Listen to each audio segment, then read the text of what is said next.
Go ahead, Commissioner. All right. Good morning and welcome to the Board of County Commissioners budget work session or full contact budget work session for May 22nd, 2020. If you'd like to join in via conference call, the phone number is 360-252-9020 and your PIN is 1234. This is a informational budget session all day long with appropriate breaks, and we'll be making decisions. So before we begin, I'll start by introducing some of the folks. I'm Commissioner John Hutchings, the chair of the board, and we have Vice Chair Ty Menser and Commissioner Gary Edwards, and we also have County Manager Ramiro Chavez and Assistant County Manager Finance Director Robin Campbell. Robin, will you introduce your band of renown? Because sometimes I don't even see who all might be on the phone or on the screen. From the budget office this morning, we're joined by Denise Doty and Patty Risotto. Joining the conference. I also see on the screen Elizabeth Petrich is with us, our attorney. Yes, wonderful. So I'm going to turn to Ramiro, please. Yeah, first of all, a couple housekeeping items. There's going to be a long day for you to deliberate some of very difficult decisions. You may consider taking a couple of breaks along the way. We have a schedule of work and lunch. Lunch will be served. And as you stated, Commissioner Hutchins, we're hoping that at the end of the day, the board provides direction as to how we can move forward in addressing the financial impacts this emergency has caused to the county. Also, this meeting was intended to set up for you to have open, difficult conversations among yourselves, and that this is live stream to whomever wants to follow. Yesterday, I sent an email to elected officials and department directors to stand by in the event that you may have any questions. So if you have any questions, I will invite them to come in as need be into the meeting and participate with you. But if you don't have any questions related to their proposals, those will not be invited. As a result of that, the county assessor sent you an email, I believe, and he also reached out to me that he would like to be invited to this meeting to participate on as a whole and from the beginning. And anyways, so I just honor his request, and I believe it is, I'd like to have your concurrence and invite you want to invite him. And as a result, I believe we need to invite to all elected officials as well as all department directors to participate in the Zoom meeting. I had my personal perspective. I believe this conversation that you're about to begin is going to be extremely difficult, and the conversation is going to be among yourselves as to how we need to move forward. So I just leave it like at that point, and if you like, I can send the Zoom meeting information to all elected officials and department directors to join. If not, we just move on as we have it right now. As I take it, we have had, as a board, significant time to politic, opinionate on every one of these numerous pages of the budget, and so in my mind, the time for bloviating on each individual topic is over. We need to make decisions. Because we've got, ladies and gentlemen, we have employees that are watching this intently, wondering if their job is swinging in the wind like a piñata. And they don't care about all the other stuff. They want to know what's the decision being made. And we only have today, we don't only have today, but we have about a full day today to make these decisions. So I would hope that we can get through this in a timely fashion. And asked your comment, though, about the electeds. I don't mind the electeds listening in or even being part of the of watching and being available as a resource. This is my opinion. Being available as a resource. Should I have a question about, hey, wait a minute, or Commissioner Menser or Edwards, I got a question about this in the budget as a resource. But to engage 1, 2, or 6 electeds in the discussion, is going to belabor this, and we'll be going into next week and next month, and we're not going to be making decisions by July for implementation. So that's my 2 cents worth. Commissioners? I concur. Okay. Yeah, I mean, it's not a group discussion. The suggestion that I saw in the email was that was the electeds have the ability to just zoom in and they would remain muted unless they were called on, as if they were in the room, in the boardroom. They'd have every right to be sitting in the room and they wouldn't participate. So whether we do that or Miro's idea of just having them on call and they're checking by live stream, I mean, it's a little bit of 6 of one, half a dozen of the other, but I don't see a problem with it. And if they feel better about it, and or it's quicker if we need them to bring them into the discussion because we've got a lot to cover today. I don't see a problem with it myself, provided the rules of engagement are clear that this is a board meeting and, unless they're called on, they're just listening in. But that's just my 2 cents. Okay. Well, then sounds like we're ready to begin. Robin, you can take it then? Romero, were you going to? Yes, and my last introduction comment was going to be, and again, over the last couple of weeks, I have mentioned in many occasions to the board how difficult your job is. And also mentioned to you how difficult your job is going to be today. And staff is here to facilitate the difficult decision-making process. And the staff is here to answer any questions that you may have. And the staff is here to aid, again, on your decisions by the end of today. This emergency has put us in the position to respond from the public health point of view to something that we never imagined. And it has put a stress on the staff and perhaps has put a stress as to how we respond as well. And along the way, we knew that this emergency is going to put a strain and have an impact on the financial aspects of our economy. And it's not just Thurston County, and it's not just the state, and it's not just the United States, it's the world. And this is difficult decisions that I believe you as leaders of Thurston County need to do in order to get us through this gap by building a bridge in a way. So as we respond to this, as we move along, we try to bring all that information that is related to your decision-making process. And we might miss a couple of items along the way, or maybe more than a couple of items.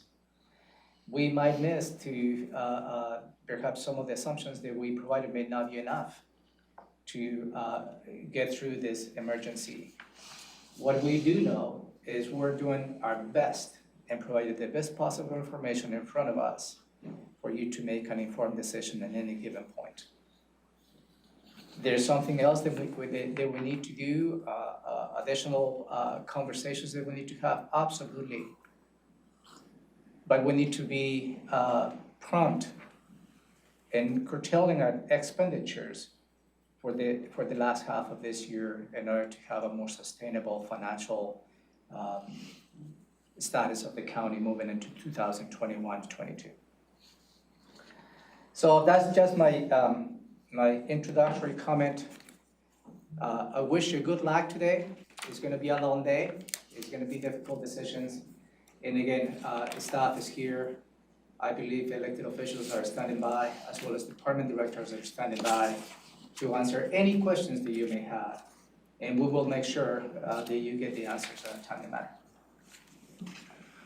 All right, Commissioner Minister?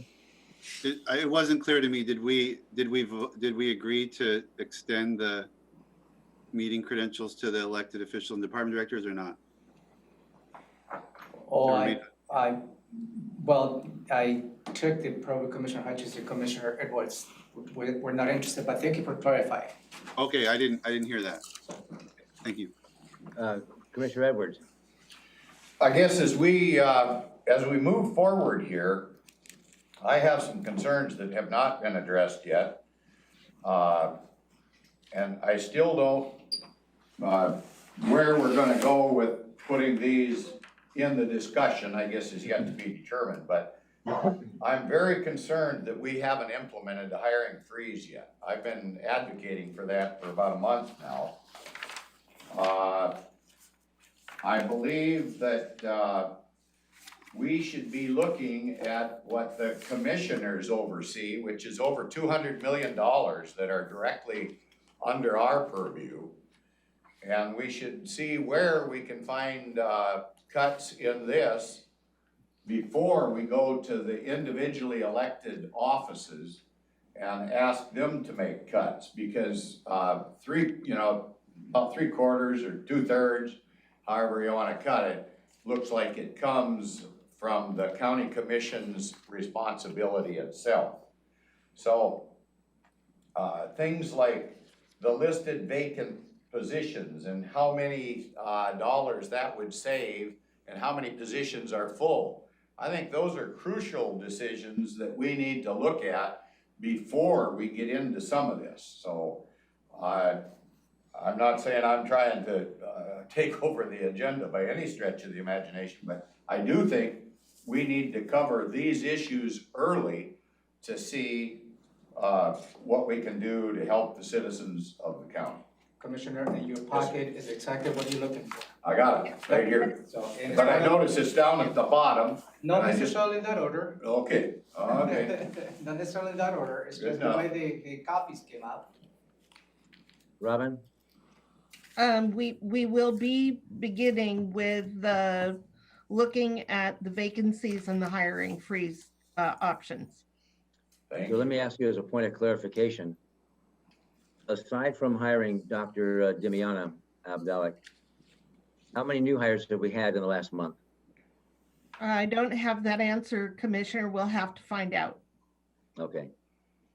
Because I think we've all decided and discussed it, not formally decided, but the bottom line was we're freezing hiring increases, except for certain occasions where we have to fill a spot, where we're mandated to fill a spot. So those are the decisions coming today.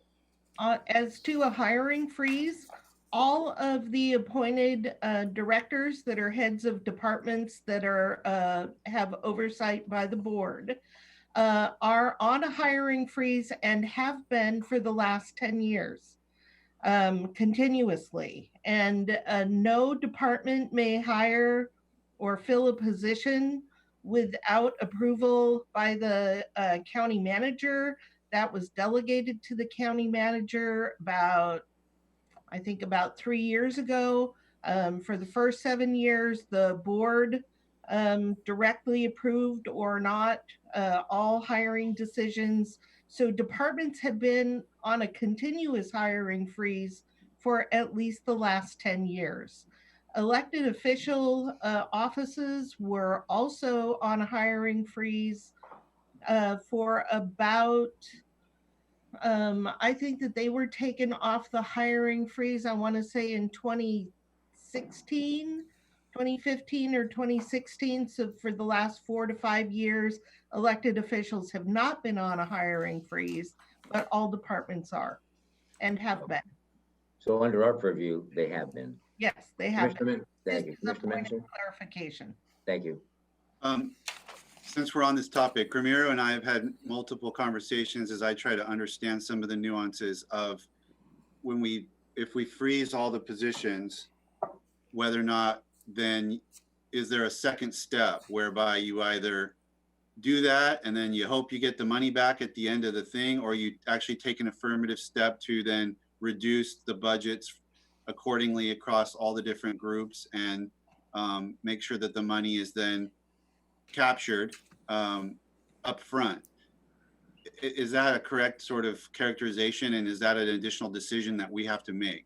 Yes, that is a decision that you'll need to make.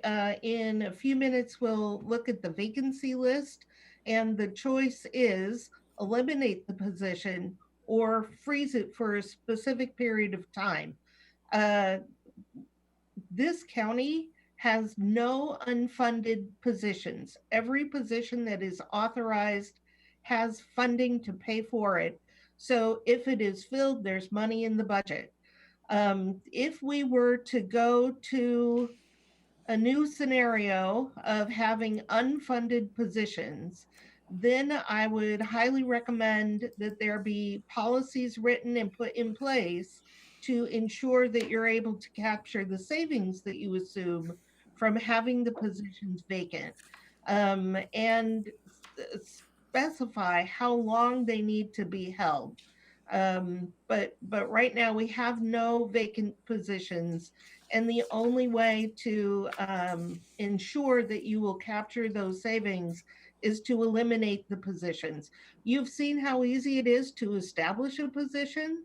HR brings you a motion and you pass it and off you go.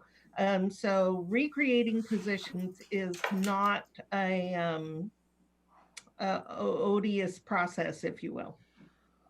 So one could argue then that it's cleaner to eliminate the position and have the money,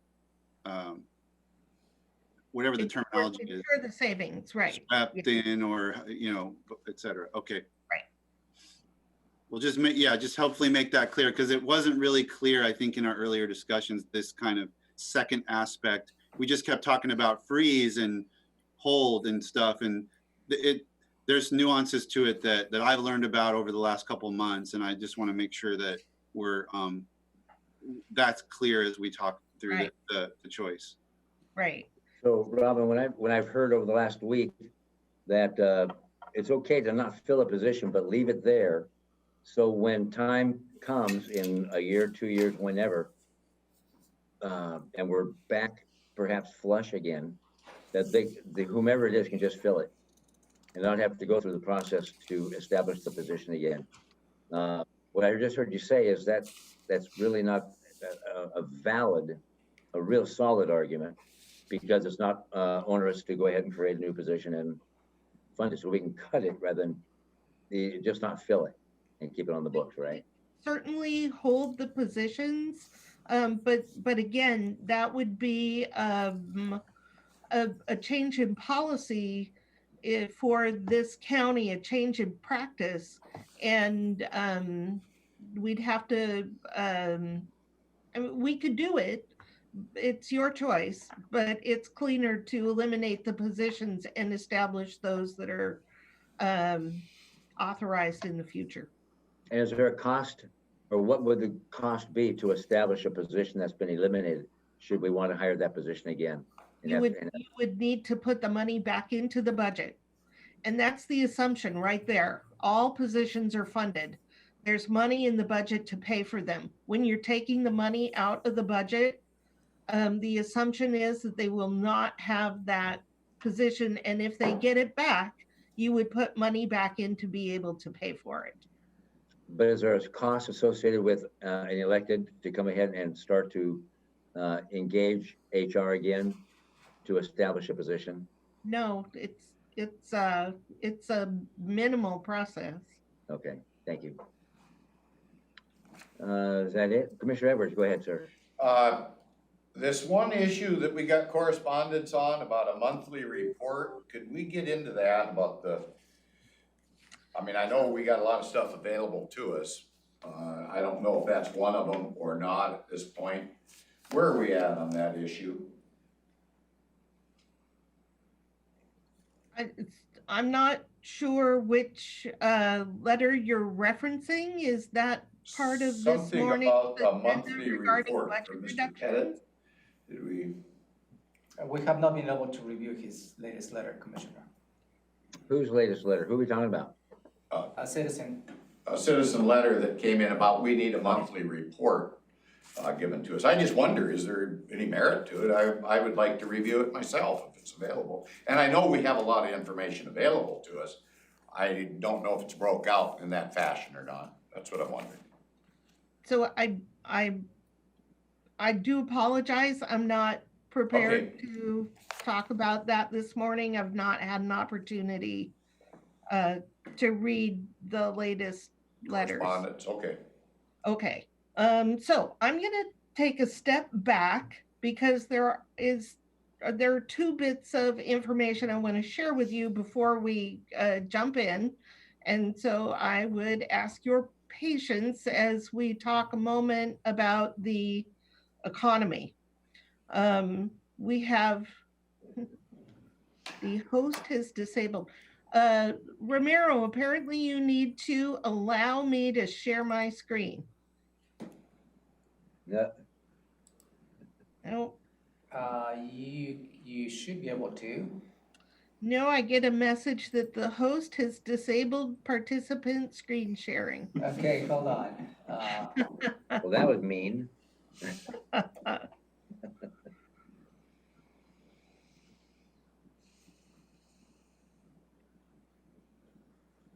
What you're trying to bring up then, Robin, is not something we have in our packet. That's true. The two brand new bits of information that I had not seen before this morning. So, Thank you. and So they this are is- important bits of information as we move forward. Let's see. Nope, still can't. This is a new one for me. Let me see if I can call Katie, if she's watching. Katie? So Is now joining the you have conference. been able to use this in the past, so I'm not sure. Yeah, this is new. Our ship oil has left the conference. Let's recall make host. Well, let's while we wait to figure out how to do the screen sharing and that's going to be an important piece of Yeah, this. we'll resolve that. If you can move on to another next item, that would be good. Exactly. So we'll move on to Has left the items that conference. are in your packet. So where we'd like to start is with this document. It is the Thurston County General Fund Reduction Option Package Examples. Is now joining the conference. I think it's the last item in your packet. Ah, Got it? All right, yep. Simple one pager with options 1, 2, 3, and an option B for each of those. So what we've done is to create what a few packages might look like in putting together reduction options. Option 1, 2, and 3 have most of the same things, and I'll go through the list with one variable, and that is how you treat position impact on current staff. So walking through option 1, the first item is a 5% temporary salary reduction, and I'm going to come back to that. First, I'm going to talk about the elements that remain the same in every package. So option 1, you would eliminate all vacant positions. And we'll go through this list in detail after we look at the options, but this is the vacancy list. It looks like this. The second item, or third item if we're counting down the list, is to do a hiring freeze for all new vacancies. So after you've eliminated positions that are currently vacant, then as we have turnover or attrition, then that position would be have not a hiring freeze as in never able to fill it, but I refer to it more like a hiring pause where it is held open for, I'm looking at Denise, for 2 months, a 2-month pause or a 3-month pause before offices and departments are able to begin recruitment. We've made some very narrow assumptions about the savings here. It's only $205,000. Again, this is all general fund. Don't lose sight of that. But we assumed a very low turnover rate and that the 24/7 positions would be exempted Has left from the conference. The next item on the list is the non-departmental reductions. These are the budget reductions that were offered up as eliminating funding out of non-departmental. They is mainly funding that came in from the sale of assets that Now you joining have the earmarked for future projects. And we are suggesting that we would just never do those projects and would eliminate this funding.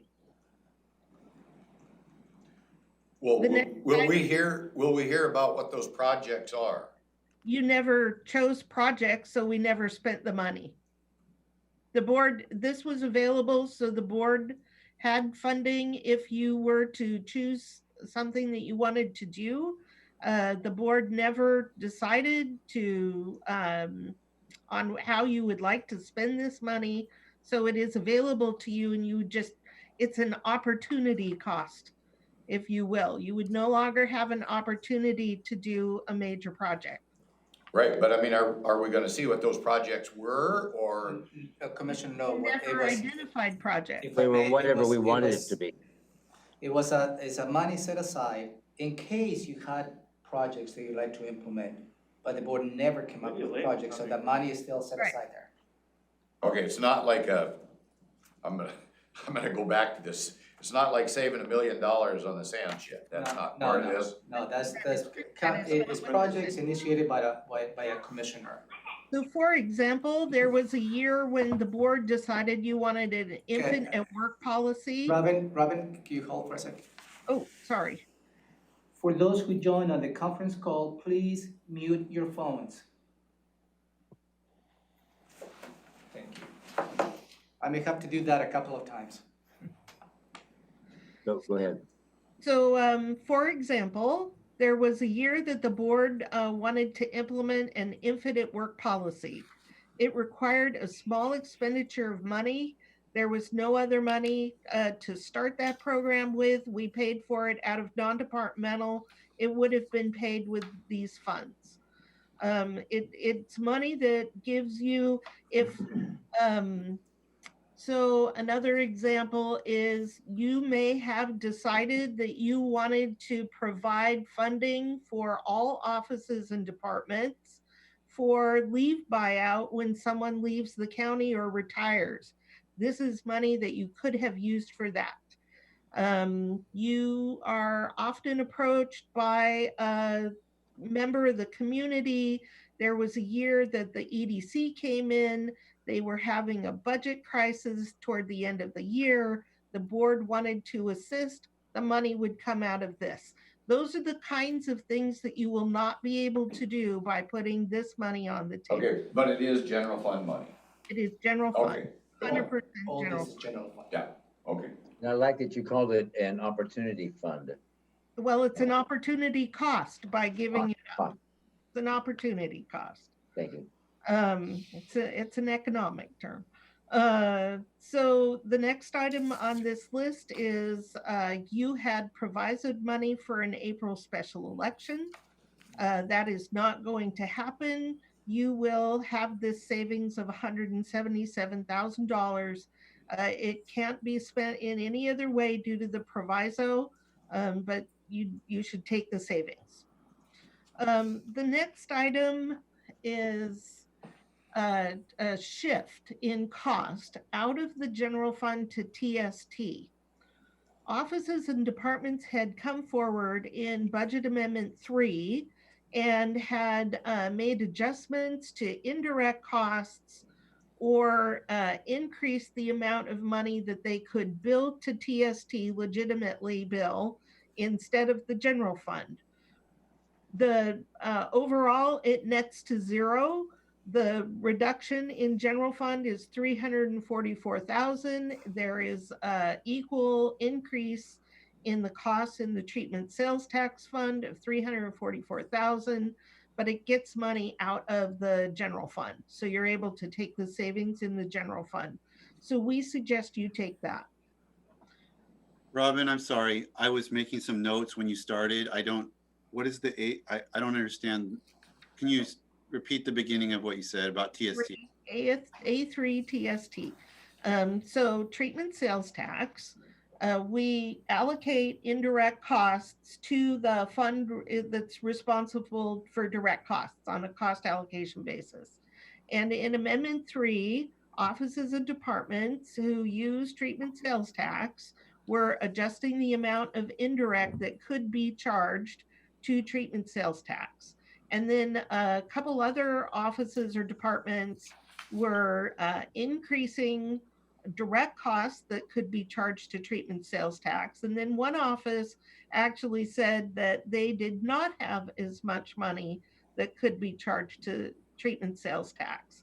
But overall, there are $344,000 worth of costs that would have been charged to the general fund that can be charged to treatment sales tax. So general fund costs go down, treatment sales tax costs go up. And then there's effect to the programs that we can fund through that. It would be a reduction in direct program funding, but it would be proper cost allocation method, fair and equitable cost allocation. Thank you.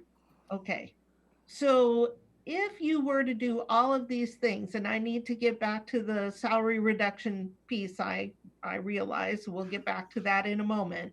But under option 1, if you were to do all of these things, then you would only be left to find $310,000 in savings to get to 5 million.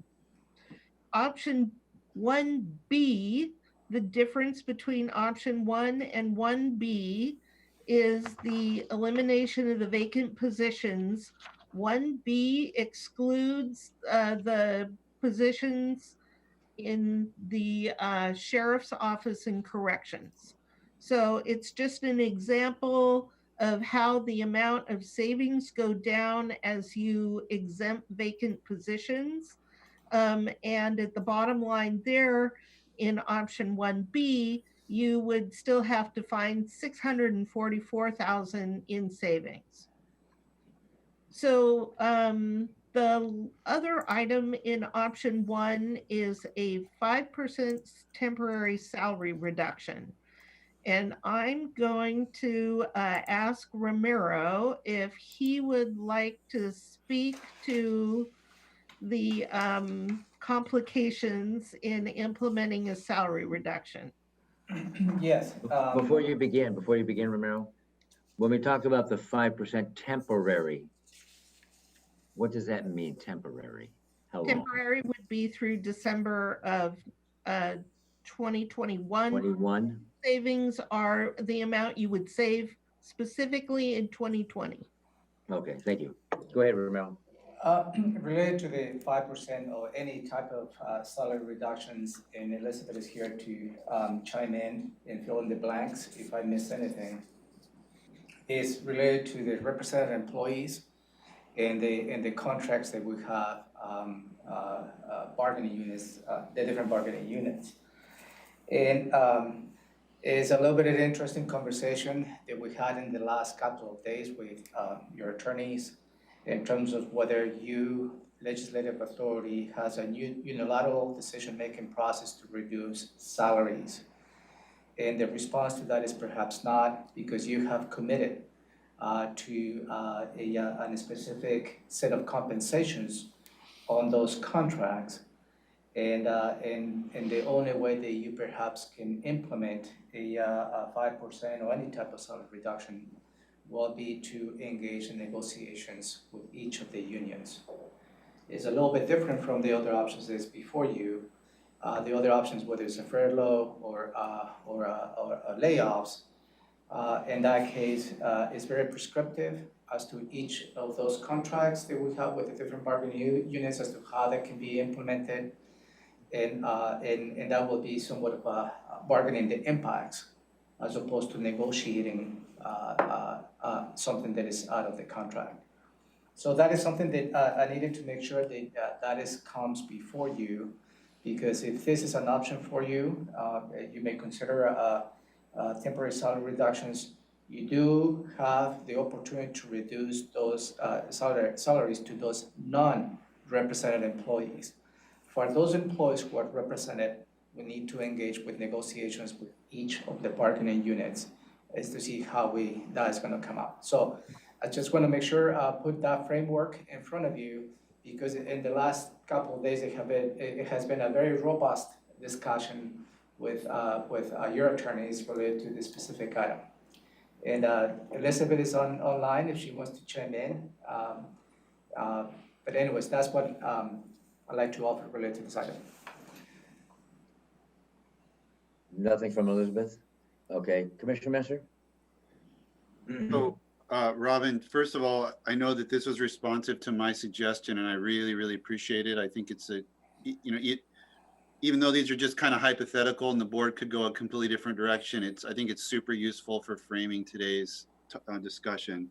I just want to clarify on, and it makes a ton of sense to kind of keep the moving variables, controlled. So I like that. But I just want to clarify that in these options that are very similar, this does not confirm for me that this does not address a strategy that we talked about quite a bit at the last meeting about delaying the department's payments into for reserve, like replacement of systems, replacement of equipment, and then a corresponding delay in the schedule for replacing that equipment, and then taking that money and sweeping it in. That would be an additional strategy on top of what's here. Is that right? Yes, that is one of the ways you could get to the remaining, if you're looking at option one, the remaining 310,000. We still have to find that much. So what I would suggest is then, you start talking about what are those more palatable, if you will, things to do. And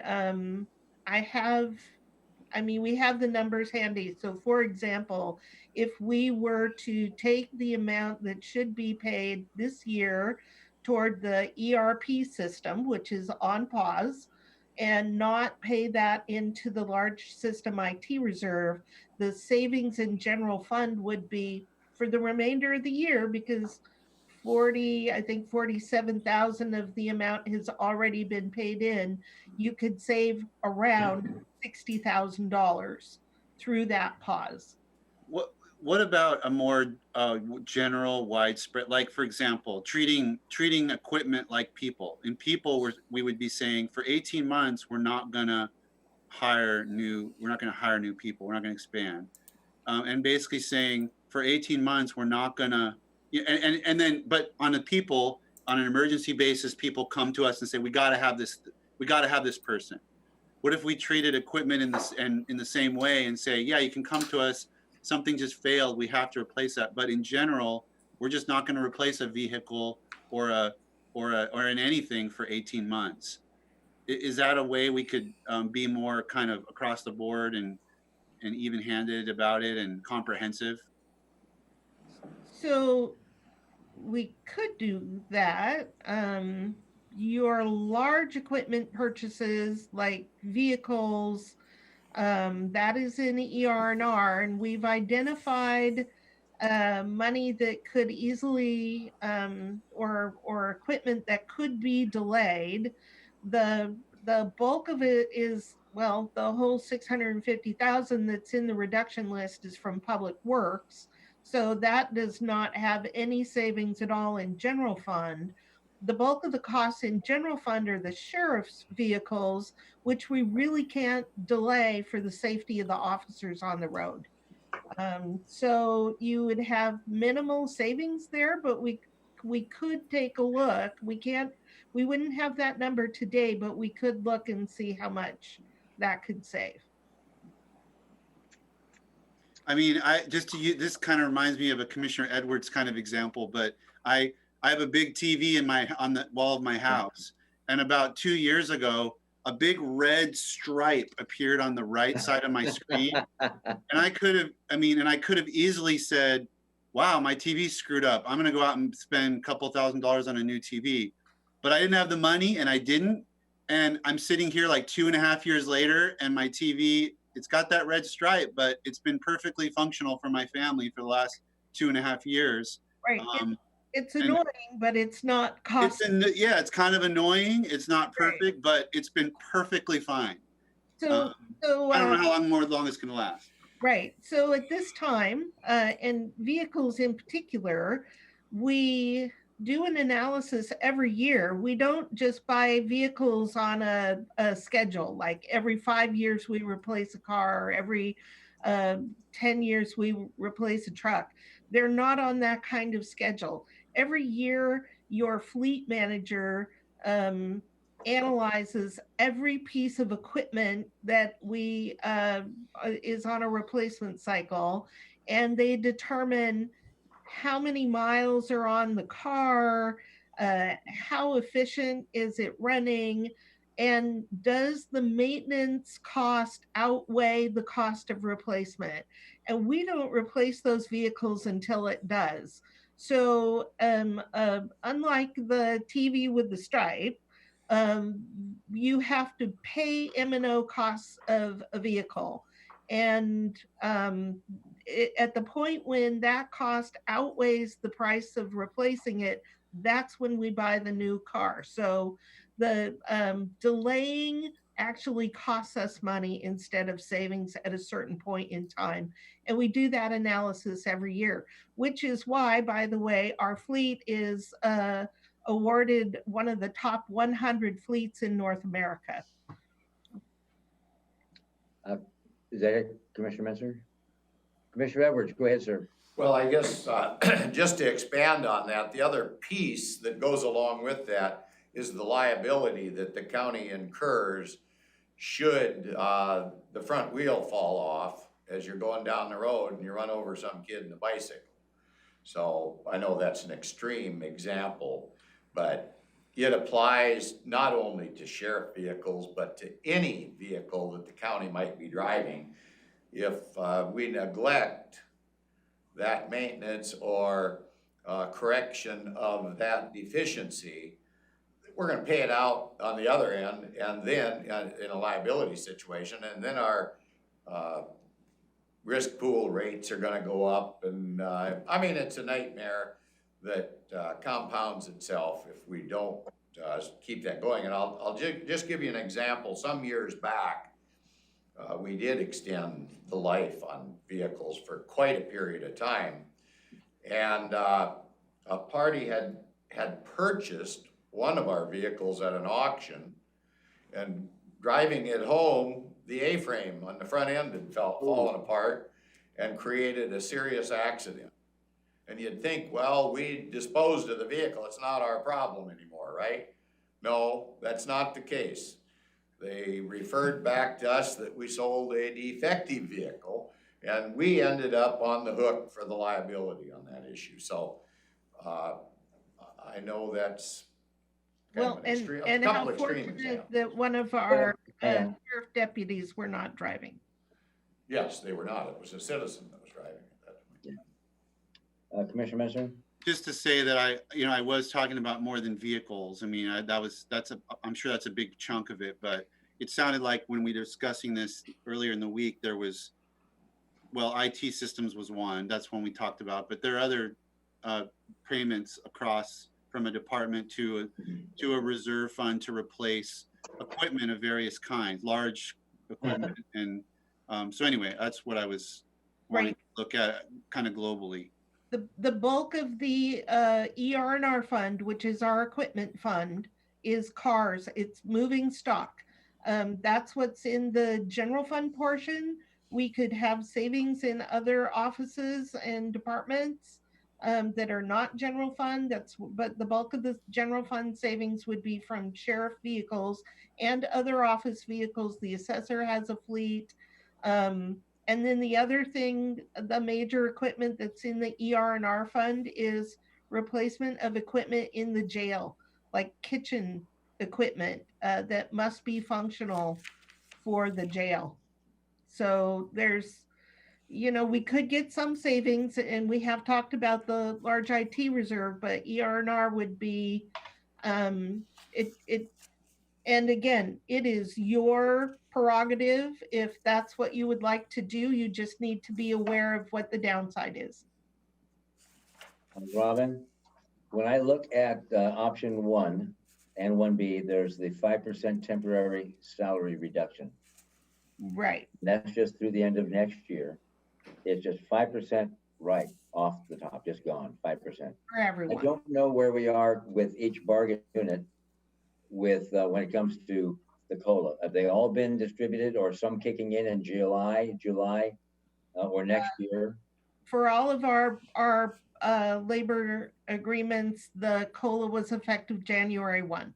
So Oh, those this last year, are all okay, in place. There's not a future one that we would cut.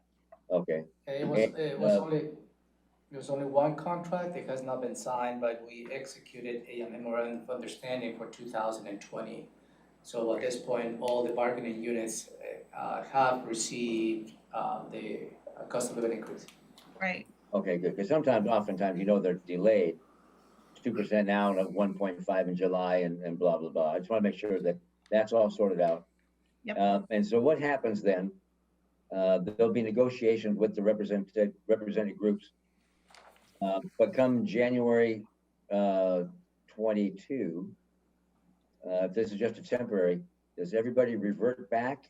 And what if we're not there yet? What are the ramifications? So if you I can figure it were out in my head, but I don't know what you're gonna say. right. So if for as a hypothetical piece of this conversation, because don't lose the remarks that Romero made about having a temporary salary reduction. So this is all hypothetical. If we were to get to the end of the period of the salary reduction and we were not out of the economic woods, then you would need to decide what to do from there. And you might decide to bargain to continue a salary reduction, or you could take other reductions in spending. That we'd be doing these same kinds of exercises as we look ahead if we're not out of the woods. Okay. But And a lot of the questions that I ask, I either know the answer to, or I don't. But I ask also for the purposes of everybody watching who may have some of these same questions. No, they're good questions. Thank Yes. you. Commissioner Messer, go ahead. There's a follow-up to Kutch's question about the COLA, because I just want to make sure I understand.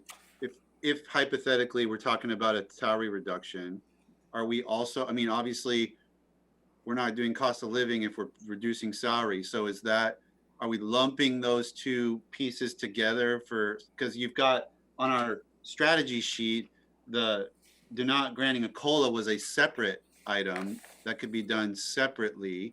And that was a $519,000. And then on top of that, you'd then go down in your hypothetical 5%. And is that adding then another, is that how you're getting to the 1.7? It includes the savings from the COLA? No, we took the total amount of salaries in the budget, currently in the budget, which covers everybody's salary that includes the COLA. What was it? A 2.4% COLA effective January of 2019. So salaries in the budget, 5%. It was that straightforward. So it's really 7.5% because you're not doing a 2.5% No. COLA? They've already received the 2.4% COLA. It's already built into the budget. People are already getting that in their paychecks. So with the cost 2.5% off the new. with the cost of living increase created a new baseline. Right. I see. So And then for 2021? For 2021, it you would have be that a option. conversation because I think that it's a 2%. No, it's 1.5%. That would be effective on January 1 of 2021. Part of what you would be negotiating with the union, if you were to want to go down this path, is the length of time of a temporary reduction, and if you were to bargain for one that went through the end of December of 21, then you would also be bargaining to not give that 1.5% COLA that we'd be given next year. But in terms of this year, on this strategy sheet, looking at the COLA line item by itself, let's say we're not going to do salary reduction. We just want to focus on the COLA because you had that as a possibility. That's Is that right. so? You'd have to roll it back. That's right. You would roll back a COLA. And we were, you know, as we looked at all of those options, we tried to be clear that some of them were mutually exclusive. You couldn't just add them all up and do them all. And take that amount of savings. You had to pick and choose, and then we could do we were trying to give you, if you pick this, then this is the approximate savings, but you can't just add it all together and get to a sum. Is there something about the COLA from the union contract standpoint that makes it easier to roll back versus what Ramiro described as the obstacle to the temporary salary reduction? Any No. version of that would be seen as a salary reduction. Yeah, Okay. and because the COLA, it is a salary impact, since they have already received that benefit, creates the new baseline. So if you consider a 2.4 COLA reduction, it's the same effect as the salary reduction. So there's no point, there's really no reason at this, at least for 2020, there's really no reason to think of them as different things. It's a 2.5% salary reduction or higher. COLA, or it's a 5% salary reduction. 8% or whatever percent you should choose as a board. Got it. And I know there's almost everything is negotiable, but there's nothing in the contract currently. I'm asking this maybe for Robin, Romero, or even Elizabeth. When we reestablish that the salary, is it retroactive from the date of loss or not? That would be something that you would bargain. Okay, Commissioner Edwards. I guess because we are moving into new times and we don't really know what those new times are going to look like until we get there. And we've proposed here as one of your proposals, as staff proposals, is a 5%. And would that apply to all elected and appointed officials as well? We took it, the estimated savings was on total salaries Yeah. for Oh, every. okay. Yes. So I guess if our economy is gonna slip as much as being projected, why don't we, if we're going to go into a negotiating situation with all the represented folks, and we're gonna impose whatever we end up with there on everyone else, including the county commissioners and other elected officials and appointeds, why don't we go ahead and go for about a 10% reduction? Because if we're, and leave it in place until the economy recovers, and it could even be bargained as part of that it would incrementally increase as the economy incrementally gets better. So I guess why are we limiting ourselves to 5%? Why don't we go 10, maybe 15%? I'm willing to do whatever it takes as long as it reflects to the everyday citizen out there that is struggling. You've heard me refer to this before. We keep getting a paycheck. Things haven't changed one iota for us, but and other public employees at this point in time, unless we lay them off. So I really think we should be discussing about reflecting what is going on in our state, directly apply it to our overall budget, and then move on from there. I know the bargaining situation is gonna be the same whether we propose 5% or 15%. Nobody's gonna be happy about it, but I am more than willing to do my part if I can, and I'd give that up. Well, why can't all of our bargaining units we reopen everything, go back and see what we end up with. But let's not limit ourselves to some amount that we still have to struggle all around. Let's reflect what's going on nationally in our state directly to our budget. Robin, So, the percent is completely up to you. We're giving you examples on this piece of paper. It's your prerogative to set that at whatever level you should choose. I would just, once again, come back to Romero's remarks that this item, a temporary salary reduction, is not an item that is currently contemplated in your labor contracts. And we would have to get agreement from the unions, not just bargain the impacts, but actually bargain the item. So if the unions were to not agree, then you would not be able to take a reduction of any type. Okay, I guess following up on that, that eventually is gonna go to an arbitrator, no matter what we do. If we go for 3%, it's gonna go to an arbitrator. If we go for 15%, it's gonna go to an arbitrator. So retention is a big issue with all enterprises that employ people, and 80% of our cost is people. I mean, that's just the way it is. So during financial good times, it's, you know, it's hard to keep people because they're always able to look around. Well, we're not gonna have financially good times for a while.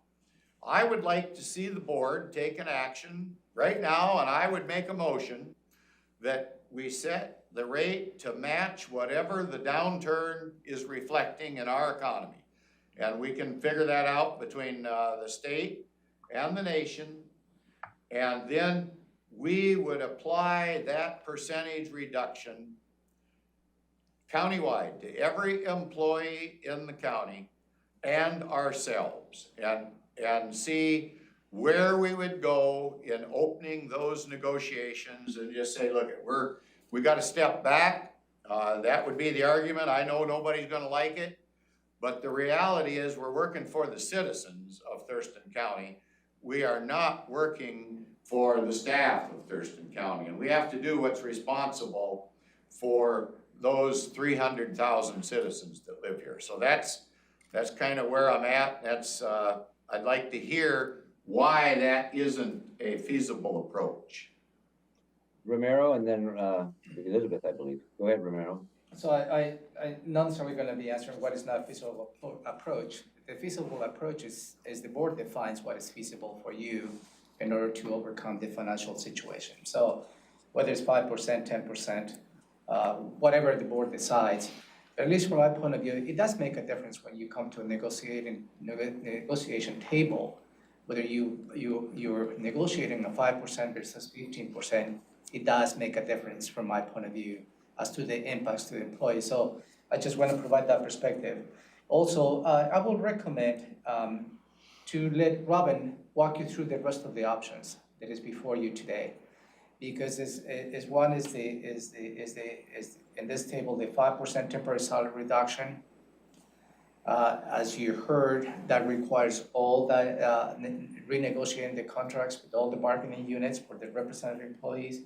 And option number 2 and option number 3 will give you the same result within the context of those contracts that we have in place.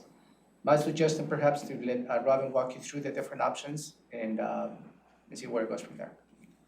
I'm all for that. Elizabeth, did you have something to add? She muted. Not at this moment, Commissioner. Oh, okay. So let's do this, Robin.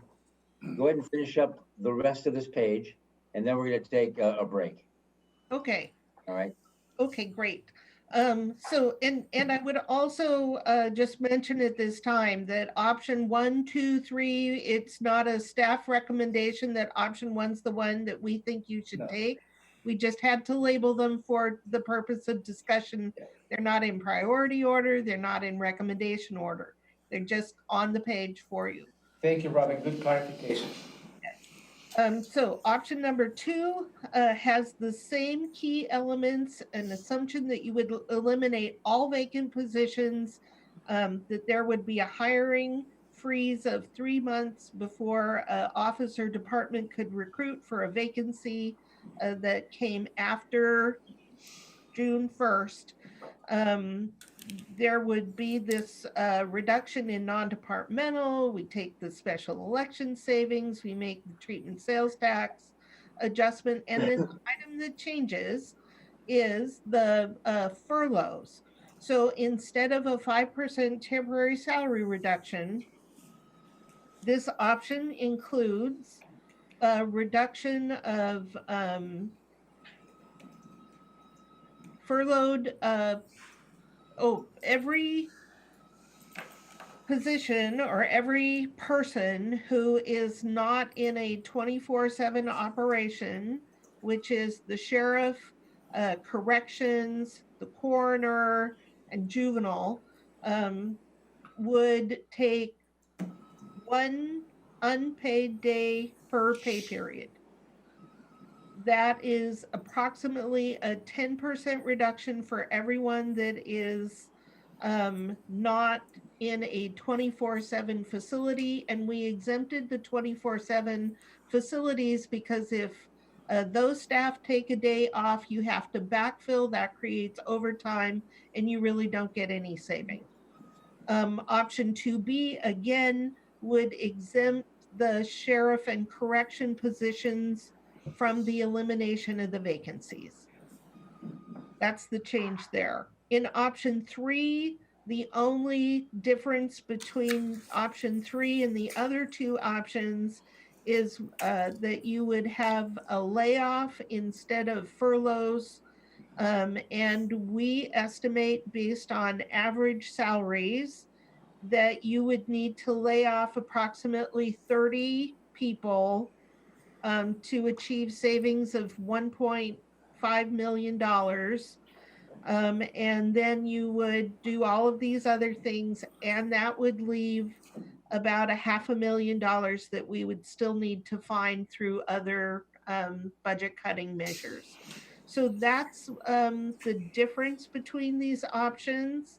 Again, the option B, in every case, the only difference is that you would exempt sheriff and correction positions from the vacancy list. Now I have the vacancy list if you would like to look through that after the break. But these are the options that staff came up with. These are not your only options, but we were trying to give you examples of what a package would look like.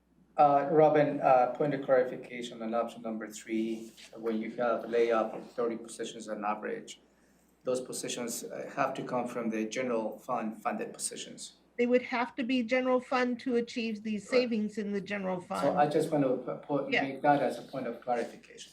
Yes, and they would be in addition to eliminating the current vacancies. Right. And any hiring freeze on future vacancies of the positions that are left. And these positions have not been identified. We just said it would take about 30 to get to this level of savings. So you should be able to share your screen anytime now. Oh, let's You are now the host or hostess. Yay, thank you. So just let's go ahead and take the break and then get back to what I wanted to share about the economy and then return to the Okay. We're gonna take a break, and to give you sufficient time to get yourself set up, then we're gonna take a 15-minute break. We'll be back at 10:25. 10:25. Thank you.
Okay, you're on, Commissioner.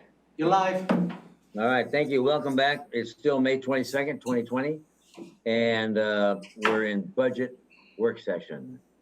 So continue, Robin, where we left off, or where you want to pick it up from here.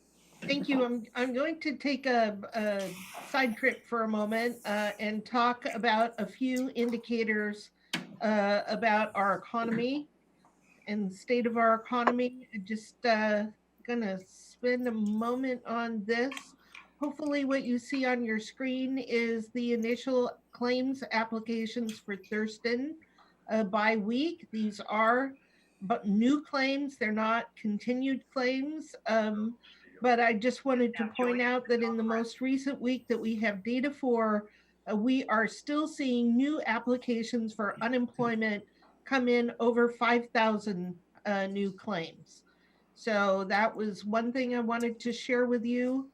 And then the other thing is every morning for the past couple of weeks, even though I knew it was too early, I've been looking at our Department of Revenue portal. It's called the Partner Portal, where I get information on sales tax. And a few minutes before this meeting began, I found that this morning they posted the sales tax payment for the month of May. It's not in our system yet, but it was available on the DOR site. The revenue for May, again, is paid. It's a 2-month lag. And so it's what people spent in the month of March. The retailers and other people who collect sales tax pay it to the Department of Revenue in April, and Department of Revenue pays it to local jurisdictions in May. So our May number is in. It's 1.4 million in sales tax revenue. I only had time to look at the general fund because, again, it was just minutes before this meeting began that I took a look. That is a 10.7% year-over-year drop. So here it is. You see it right here. And I'm going to just, I think I can add an artistic touch. It says, here is this drop. And then how do I save that? Let your ink dry. Dry, Jesus Christ. That's cute. I have now ruined this, darn it. Oh, here we There you go. go. We're back to it. So that's where the drop is. And yes, I do want to leave this right here at the end. That's May. And as you can see, the past few years have all been up. We've had a couple of times, 2014, we saw a drop, but this is the very sudden reversal of our sales tax trend. We had been forecasting 5% growth, so it should have been up here. Instead, it's down here for what is effectively a 15% change in revenue for the month of May. This is only sales tax in the general fund. This doesn't take into consideration any other types of revenue, which means that we've incurred a loss of $252,000 roughly in the month of May. So this is the first sign of where we're going in this economic downturn as a effect of the pandemic. It's our very first real data point. I would also mention that part of this is going to reflect the fact that the state has allowed sales tax to be delayed. So part of this is due to the delay. I would also add that the month of March, not everything was closed. Things closed mid-March. So we do expect April to be worse than this, but about a 15% loss in May. Any questions before we leave that? breaking news. I was excited to see it. Well, yes, I have a comment, I guess. So it looks like just taking that as one small increment in time, it looks like we might have a 15% reduction from what we had anticipated and based the budget on. Right, and we've So- been assuming 13%. Yeah. So I don't know what I'm talking about the possibility of going for a reduction all the way across the line of 15% probably wouldn't be out of line. But I think if we do move that direction, we can use what the state budget people are utilizing, because they've got, that way we don't tie our staff up on trying to duplicate everything. So just point of clarification. So thank you, Commissioner Edwards. And again, the state forecast, their loss in the month of May was 20.8%. So we're seeing 15, statewide they were seeing 20. I thought you said 10.7. 10.7 is the year over year change, but since we were forecasting 5% growth, the effective loss is 15%. From the forecast. Okay. Okay, so just wanted to share that breaking news. It's truly breaking news. I've looked every day. This is the first day the information was out there. Very good. Thank you. So, well, it's exciting to get an actual data point when we've been waiting so long to know something. This is actual data. Okay, so moving back to the reduction options. In your packet, and now that I can share my screen, I can actually open the documents that you're talking about. Not that one. While you're bringing that, is that going to take you a moment to bring it up? Yep. Yes. So if we look at, because we're looking at every kind of option that there is, everything's on the table. And just because I ask a question or whatever, doesn't mean I'm advocating or for it or against it. But walk me through, or walk us through, if we're going to seriously look at some type of a salary reduction that has to be negotiated with the unions, that's going to take considerable time, or could, to sort that out. And we're now, in effect, if you round up, we're in June right now. And so I'm not sure if anything would take effect for this 6 months of this current year. So balance that with if a salary reduction took place in January 21, what are the thoughts? Walk us through this on the reduction or reducing the ending fund balance, and then coming back with a wraparound with the a shift in the road fund or whatever, the options there. Property tax, whatever, to supplement that. So if you were in, I'm trying to think this through.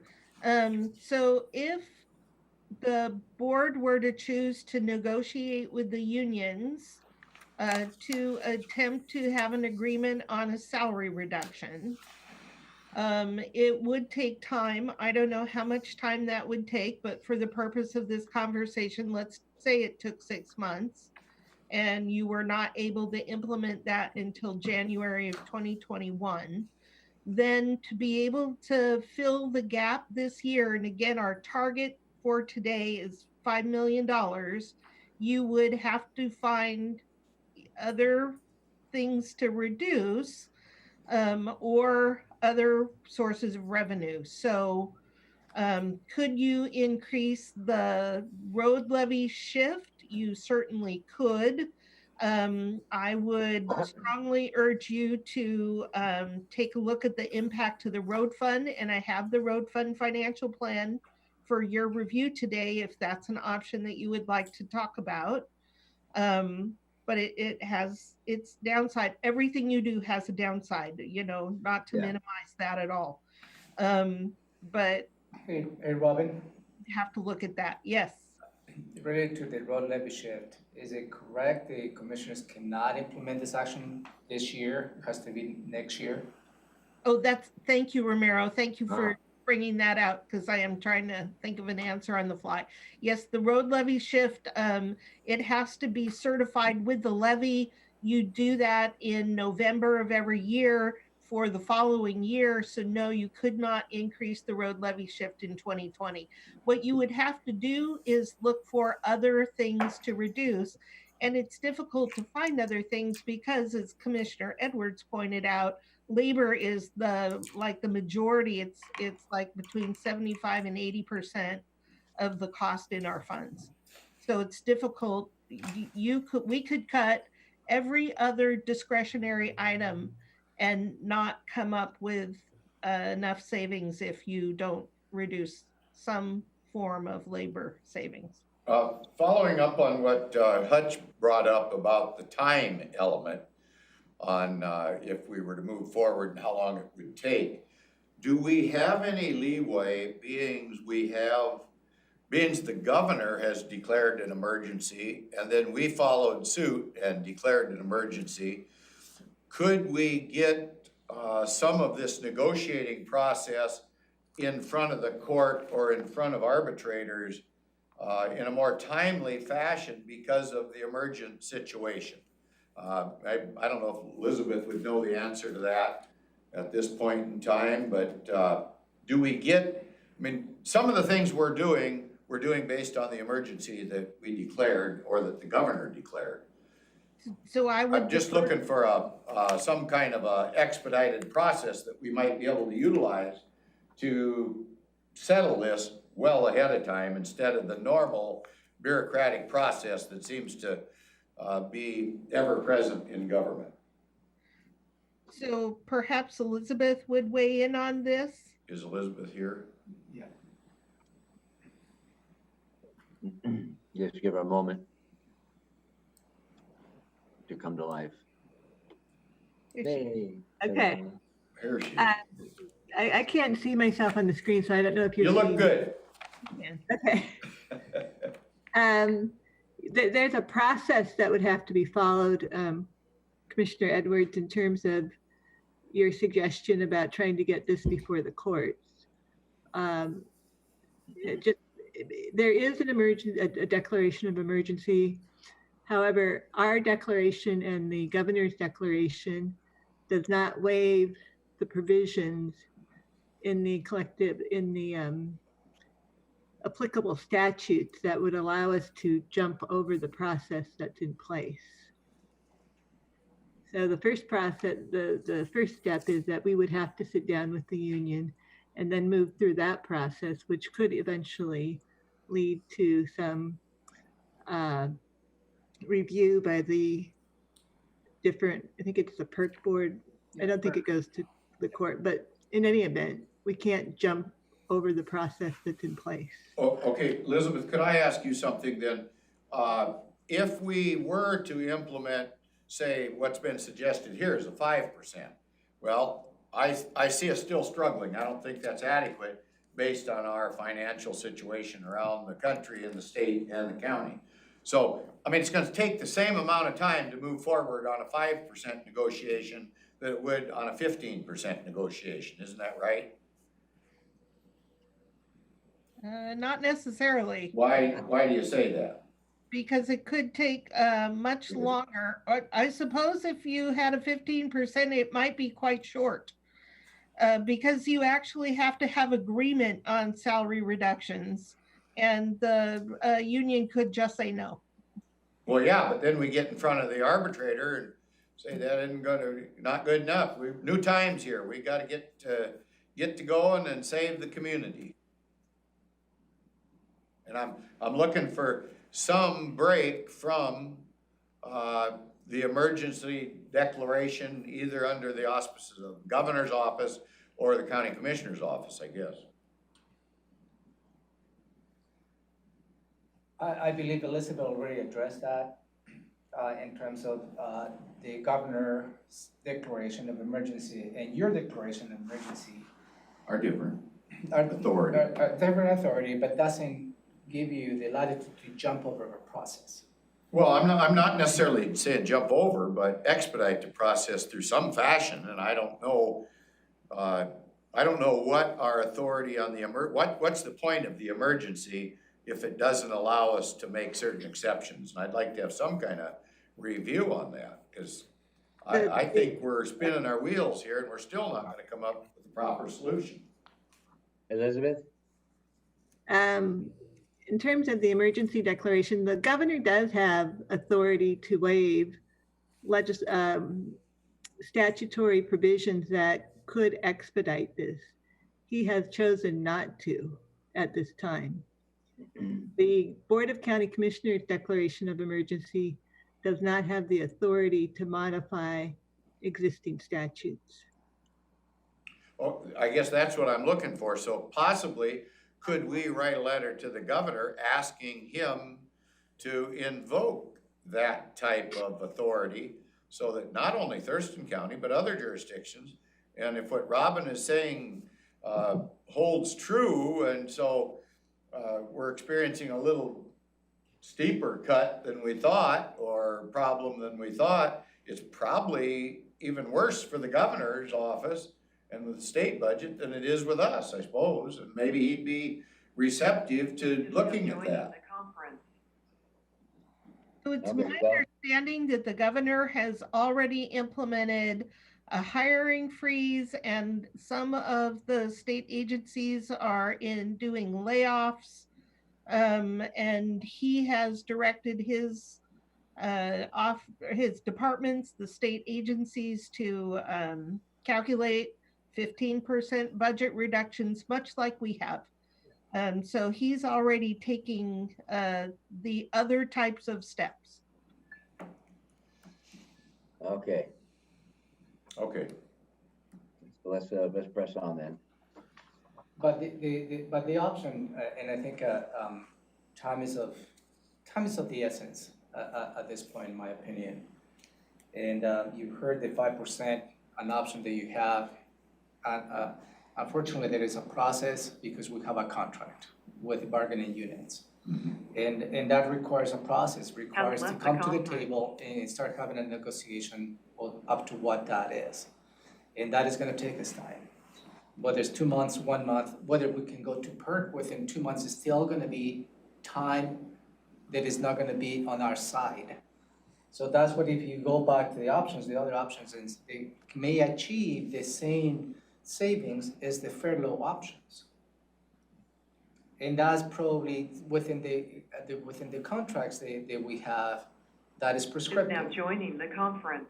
And that would allow us the time to implement that. Well, okay, I guess one more point as we make a decision on whether or not we might attempt to do that. In the meantime, we are allowed to borrow money from other restricted funds, and I'll just say the solid waste fund, for an example, is pretty healthy.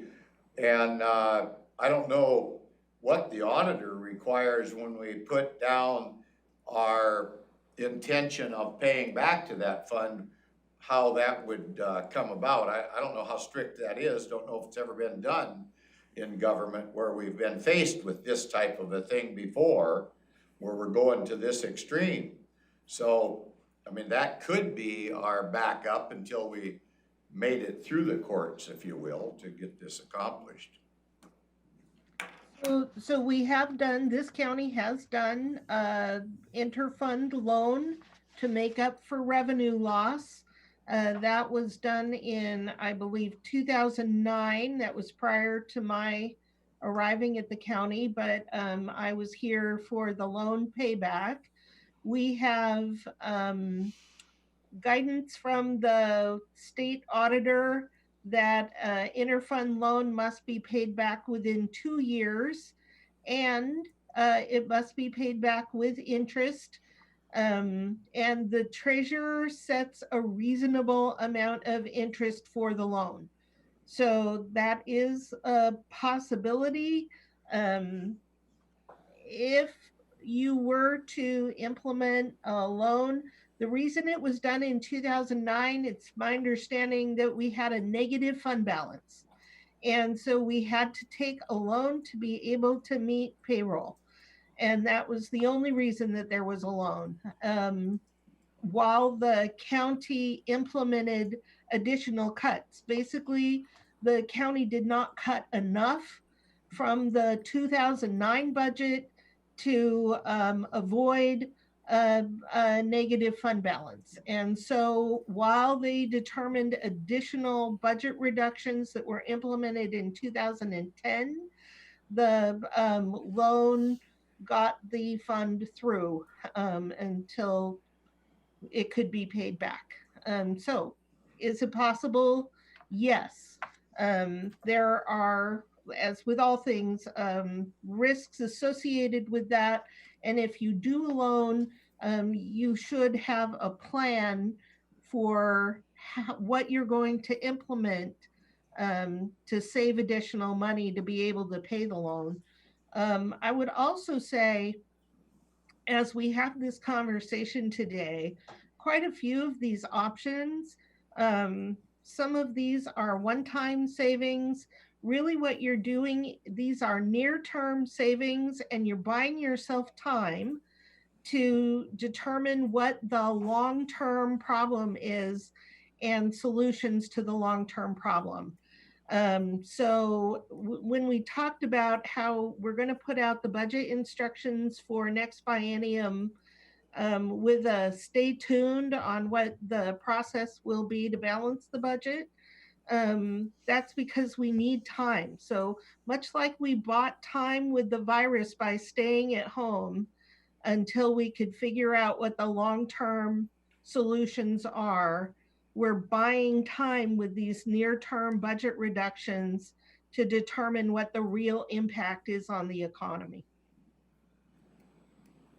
Well, one thing about it is the interest rate's low. In 2009, it was about 8% that you might have been required to pay back. I think CDs were paying up as high as 6% at that point in time. So right now, they're talking about a negative rate. I don't know, maybe we can get a loan for 0.25% or something. You'd have to negotiate that with the treasurer. Just real quick, Ty, if I could save jobs and I can save reduction of salaries, if I can save furloughs, if I can save any loss of health benefits for employees or increasing their contribution, and I don't see that here, but I know we've talked about that as well. If I can save any of that, I'm willing to go below with a little bit of fund balance and then shift to pay that back. But we're not there yet. We're not deciding. Just a philosophical belief. Commissioner Menser? I just wanted to ask Robin kind of like if she could lay out where we're headed in this discussion. I have a lot of random questions that I've been jotting down, and I don't want to, I can ask them now and take the conversation in 7 different directions, but it seems like we're kind of need to go in an orderly way. So I'm just wondering what we're going to do in the next hour and a half so I can decide when to ask my questions.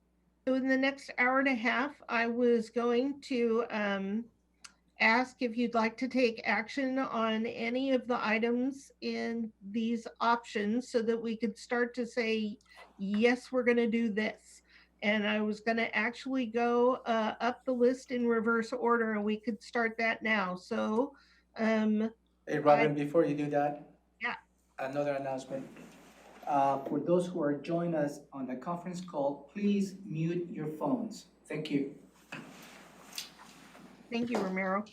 Can I get a thumbs up to making the treatment sales tax adjustments, or do you have additional questions before you would vote on that? I have a question, and you kind of addressed it from, I believe, Commissioner Menser's question earlier. That will result in some type of a service reduction of the treatment sales tax money, but that has yet to be identified, correct? That's correct, and I don't have the TST financial plan. So that it could be a specialty court, it could be some other program in the community. It could be. No. We'd have to look at fund balance. That fund actually has a very robust fund balance because in the past, programs do not spend all of their appropriation. So it might result in just holding steady and not increasing that budget for the next year or two. You might have to, because the sales tax aspect is also reduced, there might have to be cuts, but there again is a very robust fund balance in treatment sales tax. And we have that treatment sales tax advisory board, which helps considerably, led by Carrie Hennon. And that fund balance like 3 to 5 million, something. It was 5 million, but we spent quite a bit of it down by appropriating it out. So we've got somewhere between 3 to 5 million, I'm guessing. If you'll give me a minute, I can tell you what the beginning fund balance this year is. It'll just take me a minute to look that up.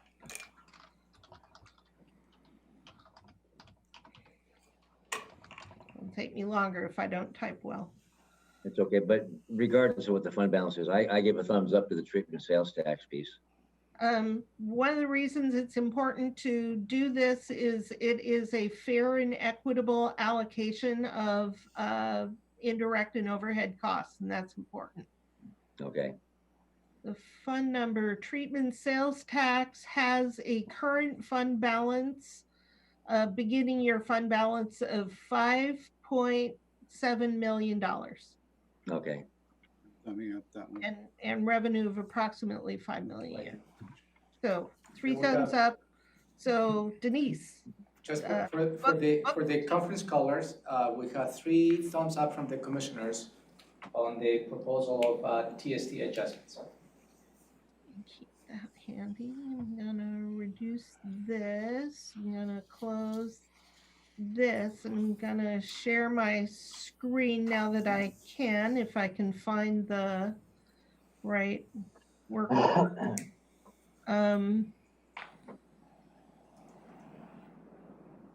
So the next item on the list is, again, I'm going up and I've just shared my screen so people can see the list. It is to take the savings from the April special election. Thumbs up. That's a one-time savings I would just mention, but that gets you through this year. Okay, I didn't see, I'm sorry, I didn't see the other commissioners on this. My screen is split. I'm giving you 2 thumbs up. Okay, Commissioner Messer, can you verbalize that? Yes. You talking about me? No, Commissioner Messer, can you verbalize that for me, please? See a thumbs up from Commissioner Mintzer. My thumb is up. Okay, the thing is, the viewing public is not seeing because we're sharing the screen. Yeah, it's unanimous. Okay, thank you. Okay. So next is the savings in non-departmental. And again, this is a savings, an opportunity cost. There won't be money if you should come to me and said, hey, can we pay for this? I will be telling you no. But it is savings and it could be an ongoing savings. So for the record, for the conference callers, Hutch says thumbs up, yes. Thumb up from me, Ty. Okay, same with Edwards. Okay, so all 3 of you, thank you. Now the hiring freeze for the vacancies. This is for new vacancies that come vacant after June 1 or July 1, depending on when you would want to implement it. So any position that came vacant as of that date would be held for at least 3 months before the recruitment process started. And again, we're assuming a fairly low turnover rate at this time. And Well, this we are. in Go ahead. every office and department. There is no exemption for positions that are revenue generating or safety. We assume that you would exempt all 24/7 positions. And Good, I okay. can't see Denise, so I'm assuming, Thank you. yes, All right. she's nodding. Hutch says yes. Yep. Yes. Thank you. Okay, so that brings us to the elimination of the vacant positions. You've heard me describe what that is, and I'm gonna open the list if you'd like to. You have this list in your packet. We suggest exempting you see where my cursor is. You currently have vacancies of 2 deputy sheriffs, and it looks like about 7 correction deputies. The ones in green have already been filled. So, Commissioner, you'd asked how many positions have been filled since we've started this conversation. We've had a record specialist in the auditor's office. We've hired a senior management analyst in the commissioner's office, an admin assistant in Superior Court, a Superior Court coordinator's been hired, a legal assistant in the prosecutor's office, a corrections deputy, 2 correction deputies. Those are the positions have been filled since we last looked at this list. And these in orange, these 3 corrections positions in orange, those are new to the list since you last saw it.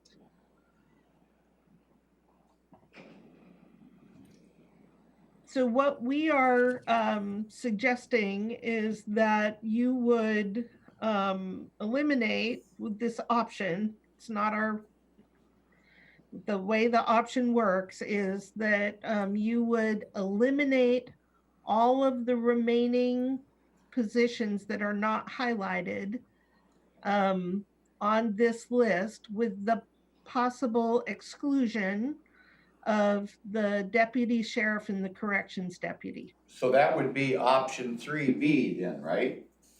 You'd be, That would be any of the options under B. Excludes all the Under 24/7. eliminate the all vacant, but 24/7, right? Here. all but 24/7, that's right. For instance, listen. We could, here's a juvenile detention supervisor. It Yeah, could be, I'm talking about here, It excludes the 24/7. but this doesn't exclude 24/7, Yeah, but this it does, It right? does, it does. It's the same amount. 1.7 million if you don't exclude any, 1.4 million if you exclude Yeah. some. See, that's probably. So 1.4 if you exclude the 24-hour services, is that right?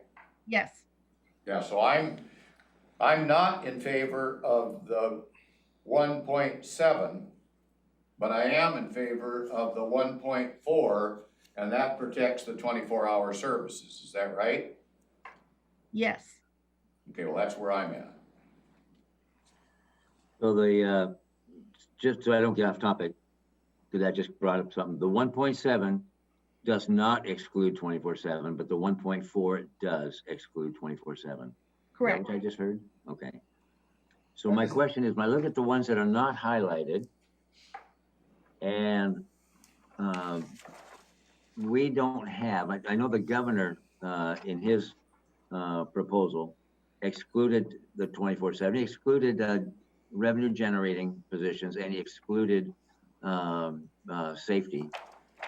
But when I look at our list, I see business application tech, and I see associate planners. Are they not considered revenue generators?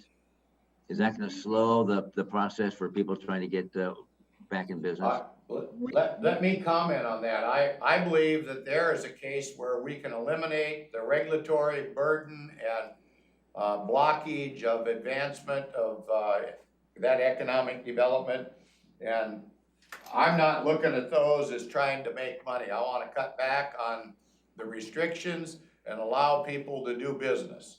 Okay, and I I'm don't looking think- at I do not process think we ought to hire those. and providing services to the community. So let me get an answer as to whether those are considered revenue generators or not. So Commissioner, we did not attempt to assess what the duties of any of these positions are, other than it's easy to identify those that are working in a 24/7 institution. So are those revenue generators?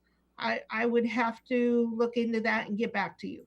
Okay, my first blush, when I see business applications, I'd hate to have 10 or 15 business applications come in and we throw up our hands. Well, I'm sorry, we don't have that position filled because we don't have any money, go away, or you're in the queue for a year and a half.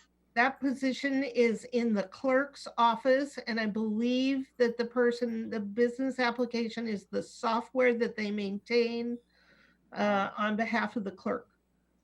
Okay, that's the clerk's office. Denise, go ahead. And just to provide a little bit of additional information is what I did for the column there for positions that became vacant in 2020. I halved that number. So if you see it go down to the bottom, it has a total, and then to come to the grand total, just to estimate, take into account the fact that there's going to be some positions that have to be filled. I did have that. Okay, thank you. And, Yeah. Commissioner, a minute? What's that, Romero? Yeah, I cannot see you, so I don't know if you can see me raising my hand. Well, I see you now, but I couldn't when I'm looking at the paper. So, Go ahead. I'd like to put a perspective, in those positions that you might be considering eliminating vacant positions. Whether it's revenue generated or not, is inherent that if you take this action, services will be affected to the citizens across the board. So that is really, it is not going to change that. And services will be affected. And that is the consequences of eliminating the workforce. Well, and I understand that piece, but it's not, but however, for the same token, because of the situation that we're in, we're gonna need to hire probably more PHSS staff. So that we can further open up society.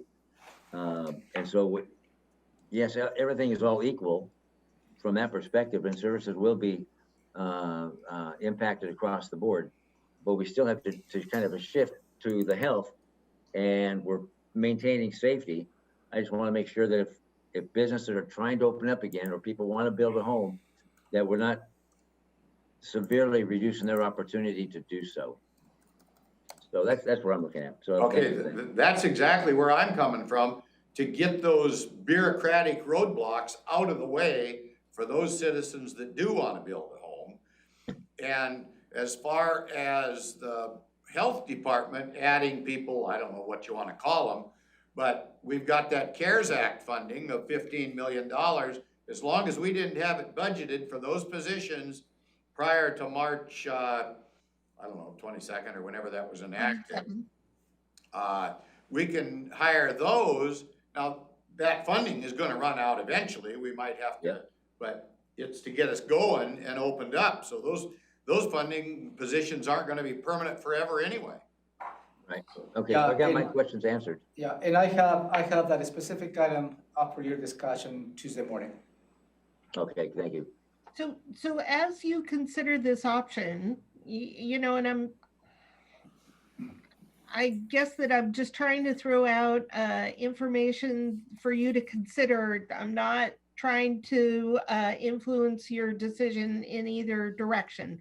But one thing you need to consider is these are not necessarily the positions that offices and departments submitted when they submitted their reductions.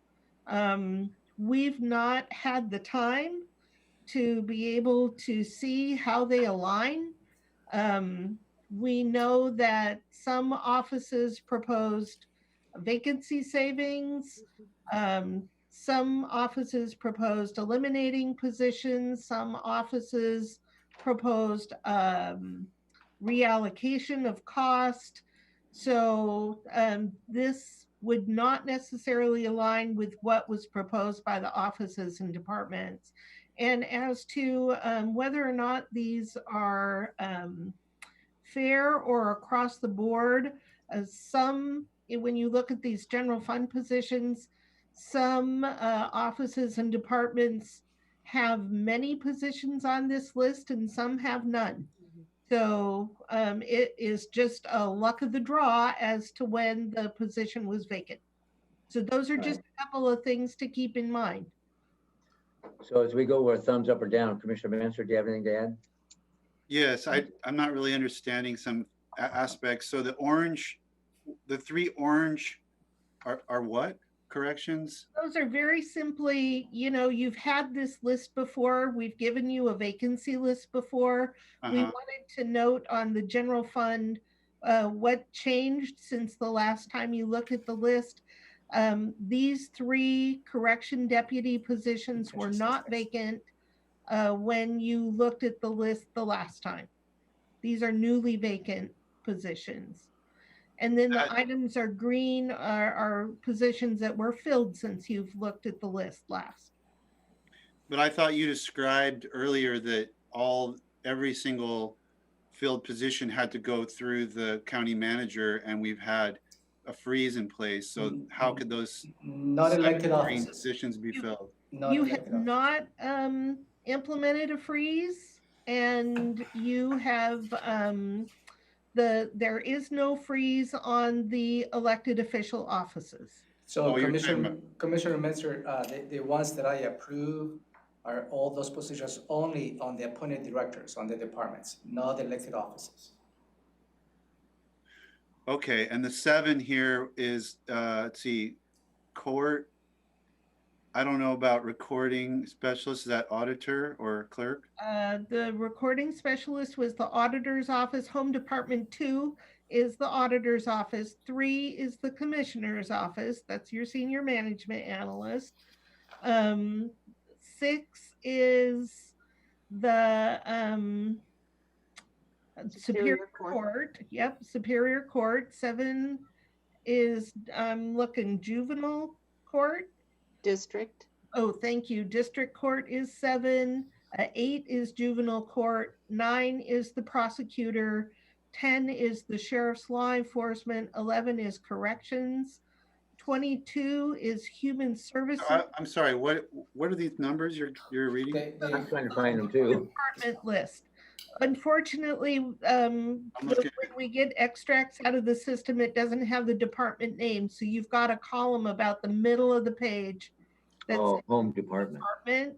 Home Department. Oh, okay. Yeah. There So I'm telling you the department that these positions are in. Okay. Well, I mean, it's obvious to me, most of them. I mean, corrections, court assistant, et cetera, clerks. I just had a few, and I was just wondering about those green ones. I guess my question is, it sounds like what we're trying to do in this discussion is dial in the scope of this.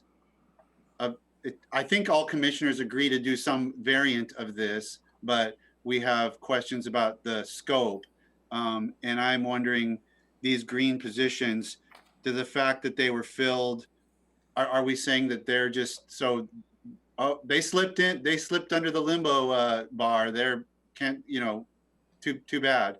So you would not eliminate those. You can take the savings that were incurred before the position was filled. And so on the very top, the recording specialist was vacant for just under 3 months. So you can take this 3 months of savings. That's a one-time saving. Okay. But then we have a question about whether or not we're, in terms of A versus B, we're looking at that's a different set that aren't colored on here. You're saying that if it applies to a 24/7 operation, which is all of our sheriff's operations and our coroner and what else? Corrections. Coroner, corrections, sheriff, and the juvenile. That all of those would be taken out of here if we go with option B. Correct. And that's, and the rationale is that we'd be backfilling those with overtime costs, That's correct. so we wouldn't really save anything. And Denise has clarified that she assumed in the 1.7 that we would exempt some of these, which I did not know when I put this together. So user error on my part. So the savings are going to range somewhere between 1.4 and 1.7 million, I think is a fair statement. Yeah. We would definitely be able to bank 1.4 million if you exempted the 24/7s. So, I'm sorry, you done, Ty? Yeah. So going back to what we said, or what I asked about, I don't know, an hour ago, sometime today, we could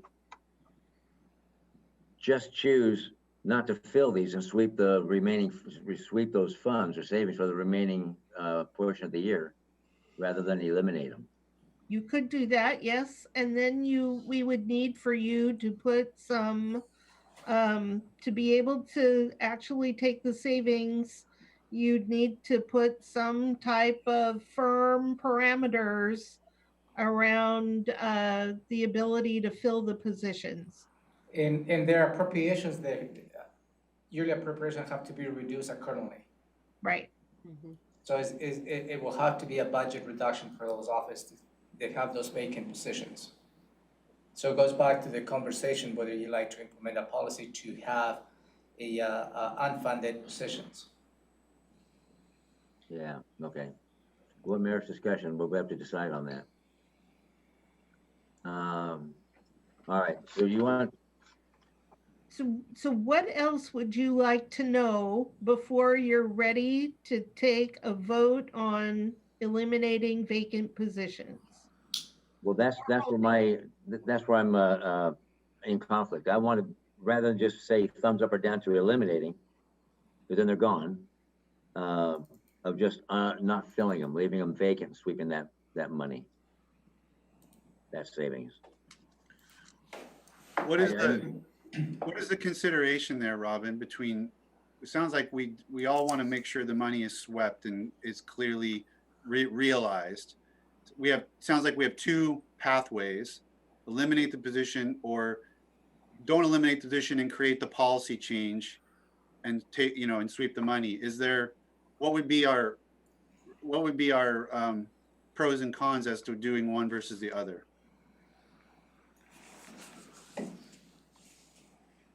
Yeah, that's what I'm after.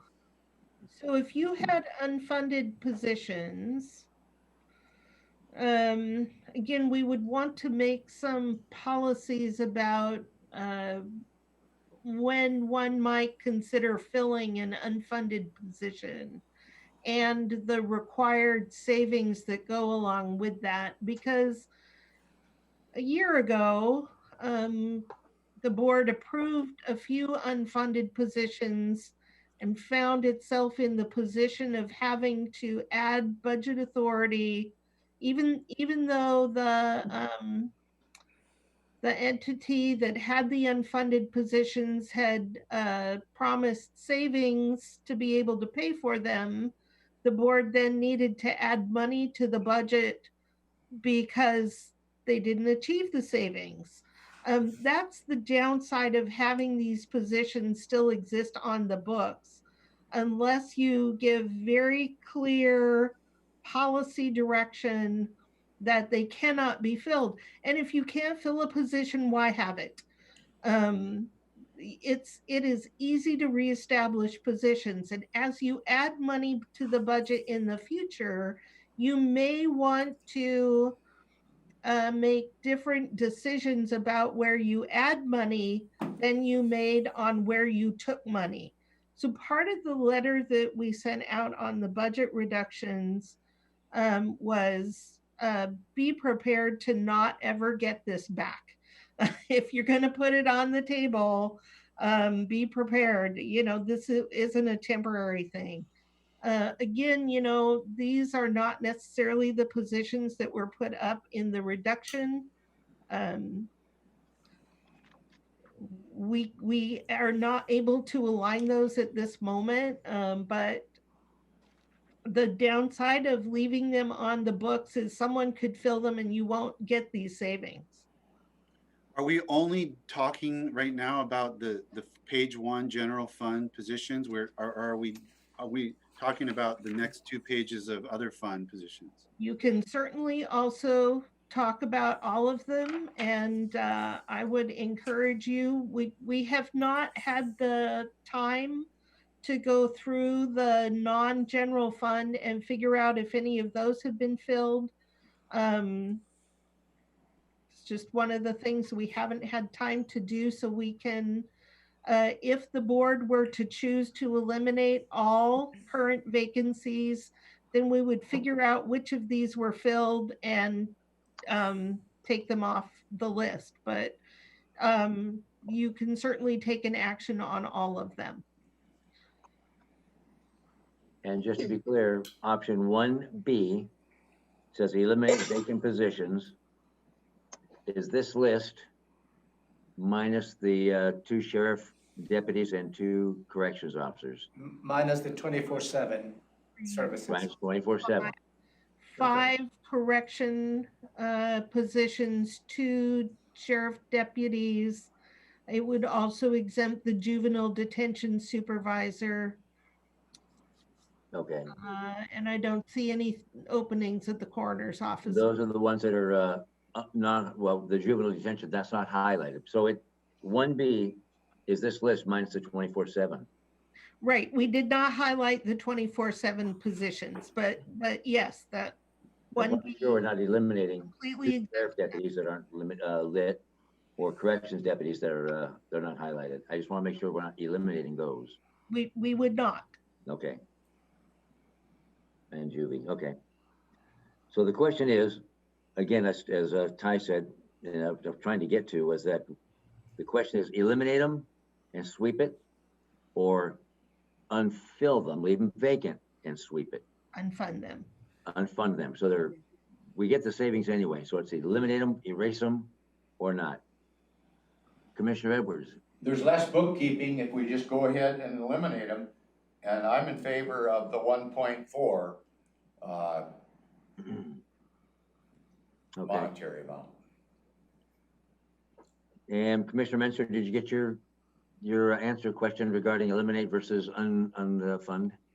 Yeah, I did. I guess my only lingering question is just about how are we going about I mean, I think if this is what we're doing, and then we're probably I'm guessing we're probably gonna do it across all of the funds. But that's not what I just want to have clarity. Is that we're not voting on, we're gonna deal with that at a separate time. Is what I heard you say. We're voting only on the page 1 general fund positions. That is up to you. That is up to the board. Would you prefer to do the entire list or the general fund list? I just want to get general fund under control first myself. That's what I'm shooting. Yeah, I would. And I guess I that's would. the sense of urgency at this point is the general fund issue. Yeah. But certainly you can take an action on the other non-general fund vacant positions. Yeah, the general fund is what's most volatile at this point. And it is easy and easily done to add a position at such time we can fund it. I know that, I guess what bothers me about this is we know law and justice is 75% of the general fund. And we know that, and now we're exempting all the sheriff stuff. So the way it shakes out is that the vast bulk of this is falling on the courts. And it would make me feel better if we were going ahead and looking at the other funds so that it was clear that the commissioners are going to take a balanced approach and not have this massive burden on the shoulders of the court system, because the vast majority of these, well, almost all of them are the court. So I guess that's the kind of problem I'm having about this. But as long as it's clear that we're going to move to those other funds, we're going to take a consistent approach, we're not going to place the entire burden of the pandemic on the court system, then, I guess we can do it this way. But that's the disconnect I'm having a little bit.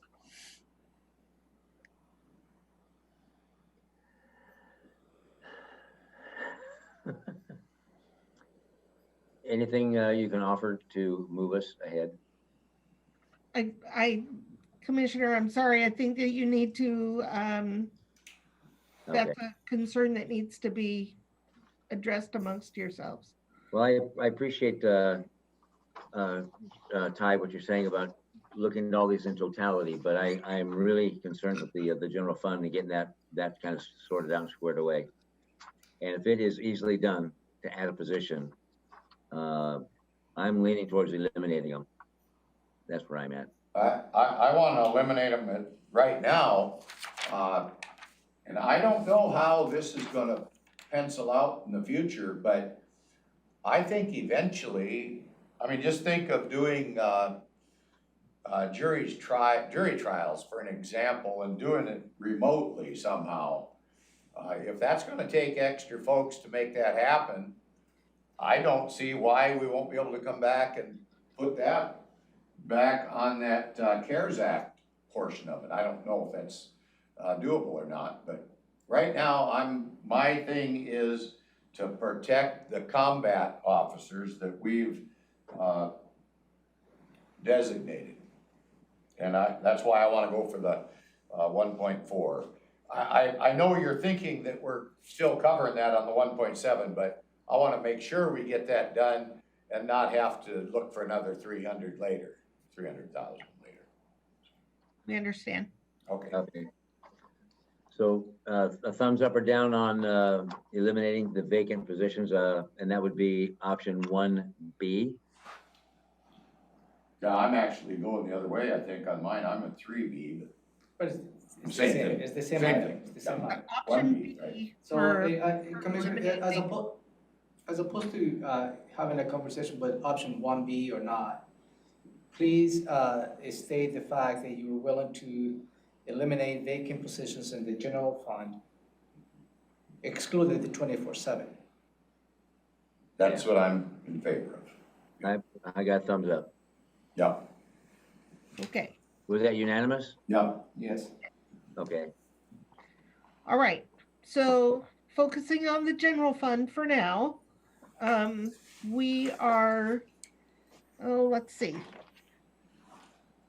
The next item that is for you to discuss is how to address salary savings. Let me back up. I gotta back up. We just voted unanimously to eliminate the vacant positions. We're not discussing 1A or 1B. Because it's inherent, the minus the 24/7. That is the difference between them on the elimination. And we understand that you are taking option B. Okay. That clearly exempts 24/7 positions. Thank you, Robin. Go ahead now. Okay. Yep. All right. So next is the, here's where the three options differ. 5% temporary salary reduction, furloughs, 2 per month or 1 per pay period that exempts the 24/7 positions, or layoffs. Are you ready to make a choice or at least have a conversation between those? Yeah, go ahead, Ty. So I'm not, because there's other things that this where I think some of my questions come in. So before I would go to any of those three, I would first, we've talked enough about the delaying the replacement of, equipment, vehicles, systems, and I would think that we would want to do that. And then number two, so I have kind of 3 points that I want to ask. That's just a statement. Number two is a question. We asked our departments to come up with a 15%, and a lot of them had some creative ideas that were very unique to their own department. And we asked for, obviously the 15% doesn't work in an across the board fashion for every group, but in order to not lose the Summit Creative, almost all of them, and our own directors actually sent us a memo asking for a kind of a phased approach, phase one of which would be process improvements that they are able to identify. So putting those two things together, everything I read in the plans plus the memo from the department heads, is there a way we could do a much more scaled back across the board, 2% or something like that, or 3%, where we take advantage of those individualized process improvement approaches that all the different departments had, not forcing them to go to the more, draconian labor related stuff that we're going to have to tangle with. But is there a way to apply something like that so that we can not lose those different individualized, because the three commissioners, let's be realistic, we cannot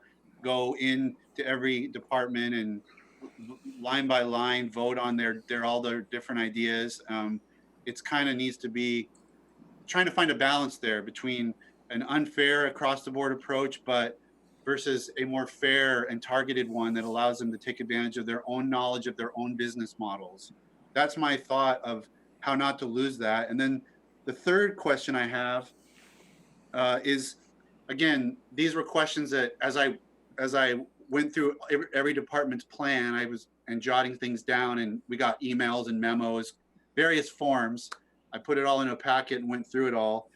One of the things that I saw in the back and forth was it has to do with the projects that we put a pause on, public works or otherwise, and there was some suggestion that I didn't totally understand about about REIT money and projects that are funded by REIT, and if we pause them, is there any general fund interaction there that could be?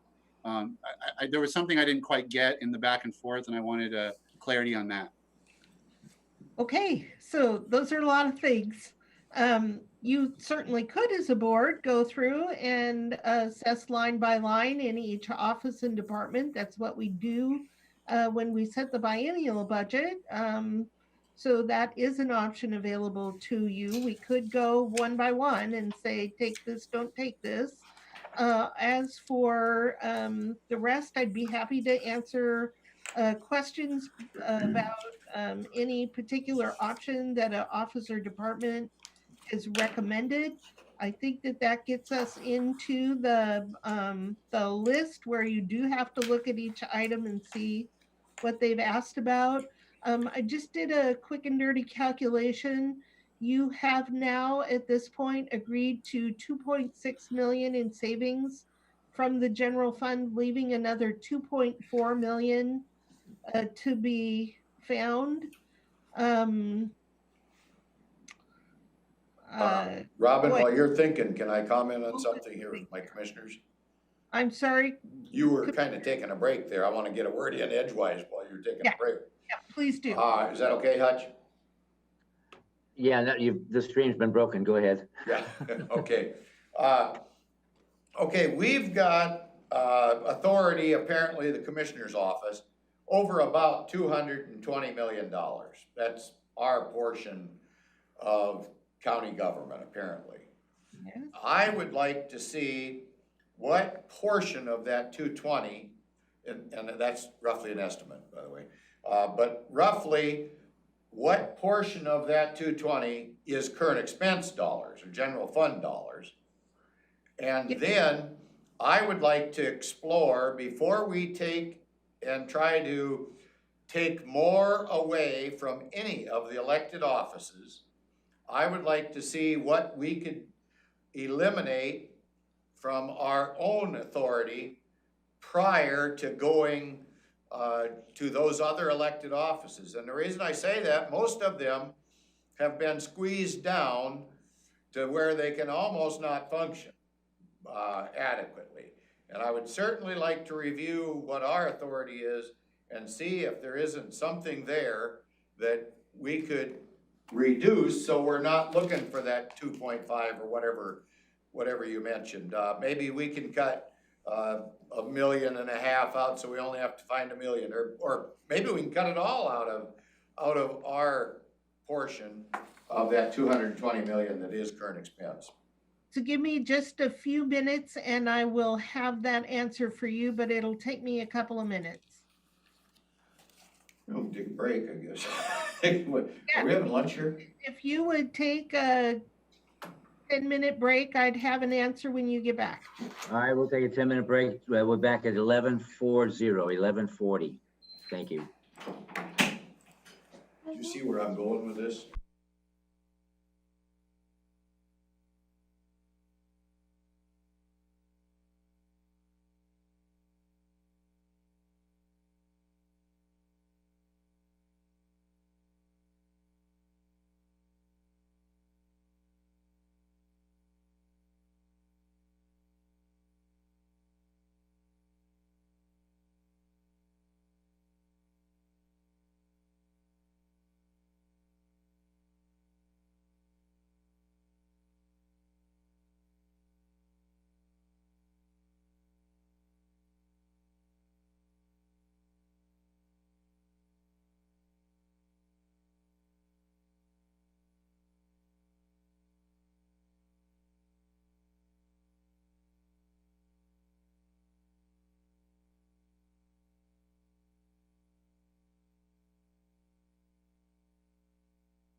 shuffle,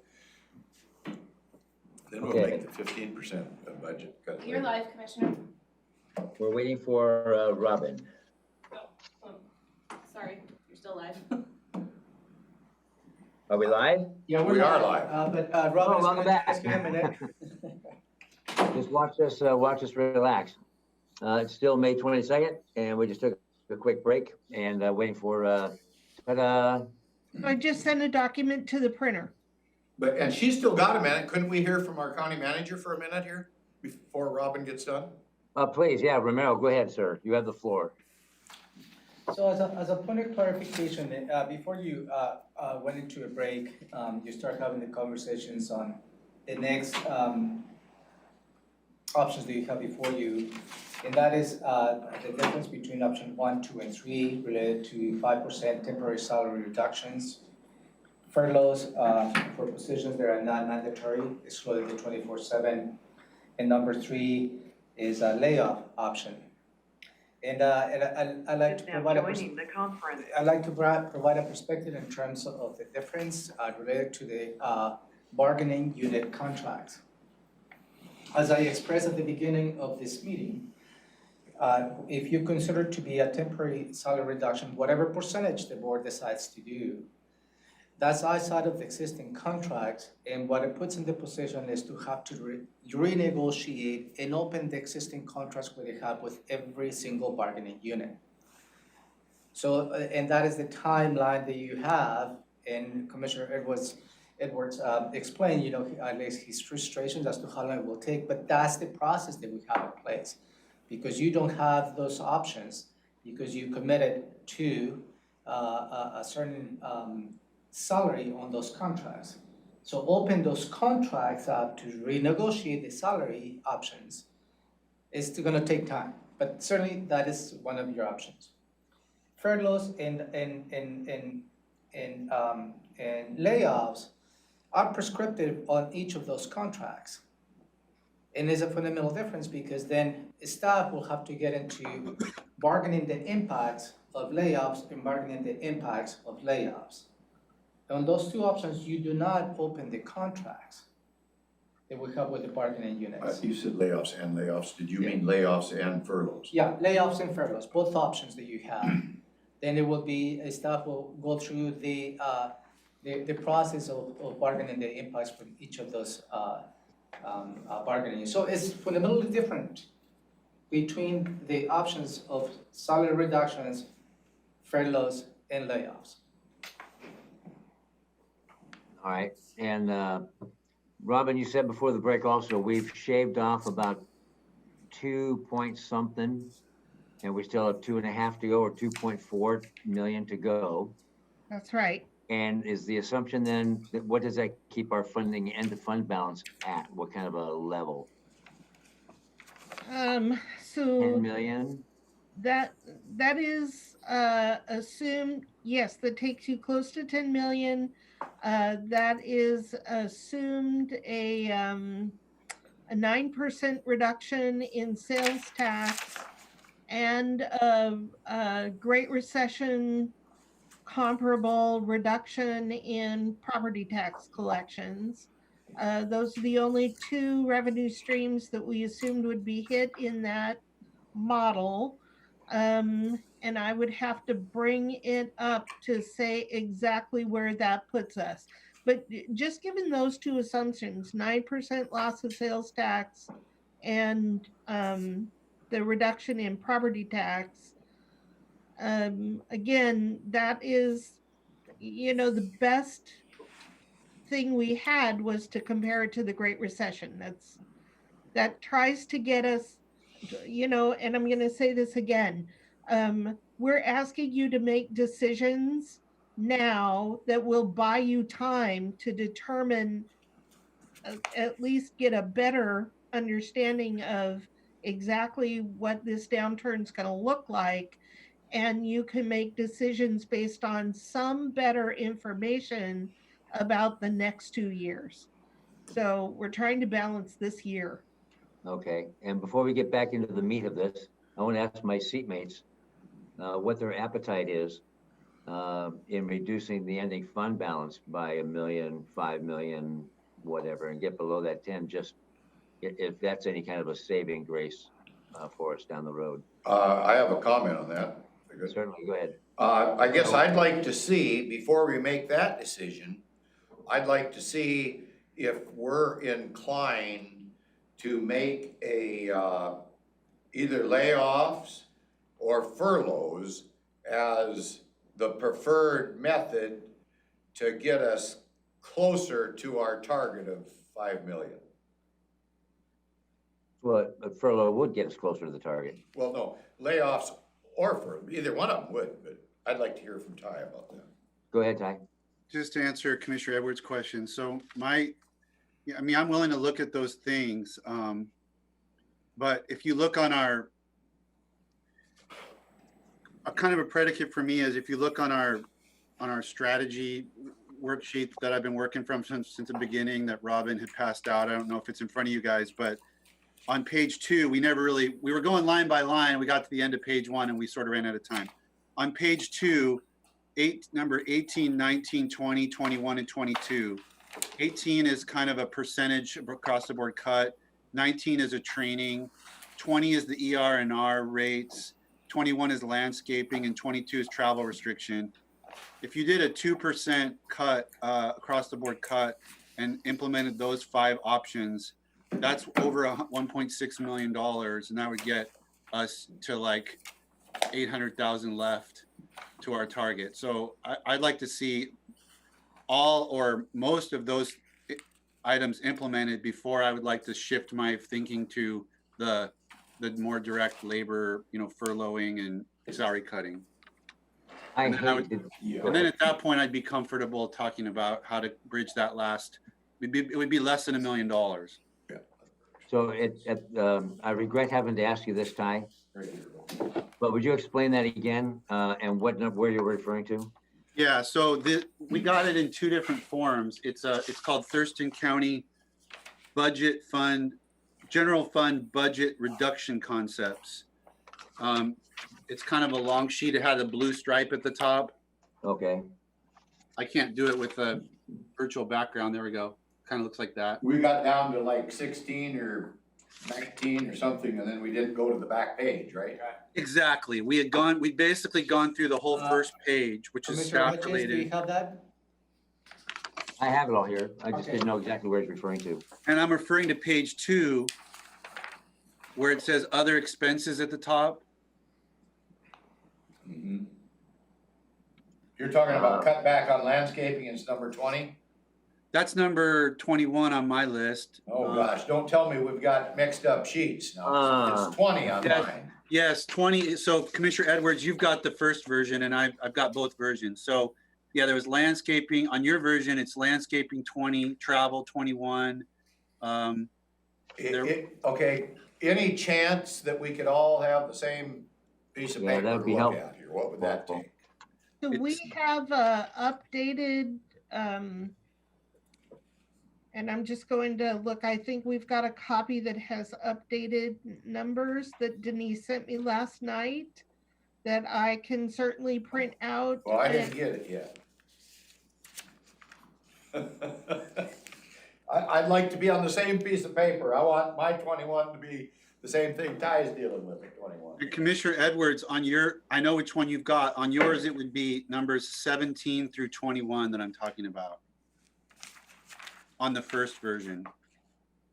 Okay, you're talking about 17 through 21 right now. Yeah. Okay, our numbers won't match. And mine, my 17 through 21 is district court.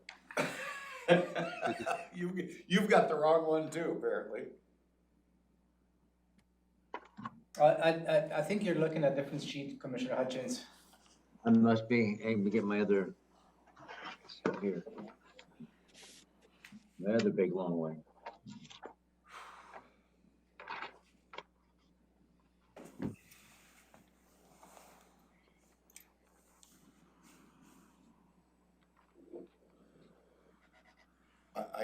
Okay, on 17 then, Ty, can we talk about 17 for just a second? absolutely. How about if you just state the item as opposed to the Title, number? please. Okay, well, I'm reduced budgets by setting aside a percent of budget for required savings. It says 1%. I don't know what number you've got, Ty, for that. Yeah, I proposed, I said if we did 2%, that's $1.1 million. So you, by taking the elimination of vacancies, implementing a hiring freeze, taking the non-departmental reductions, reducing funding for the special elections, and doing the TST adjustments, that would reduce that number, because, once again, all of these things are interrelated. It'd take us a little bit to figure out what the new number would be, but just saying, it's going to be less unless you would like to change these other decisions. No, I'm not trying to change other decisions, but this goes back to my comment at the beginning of the morning that we asked our departments to come up with 15% in cuts. And, there was a variety of approaches.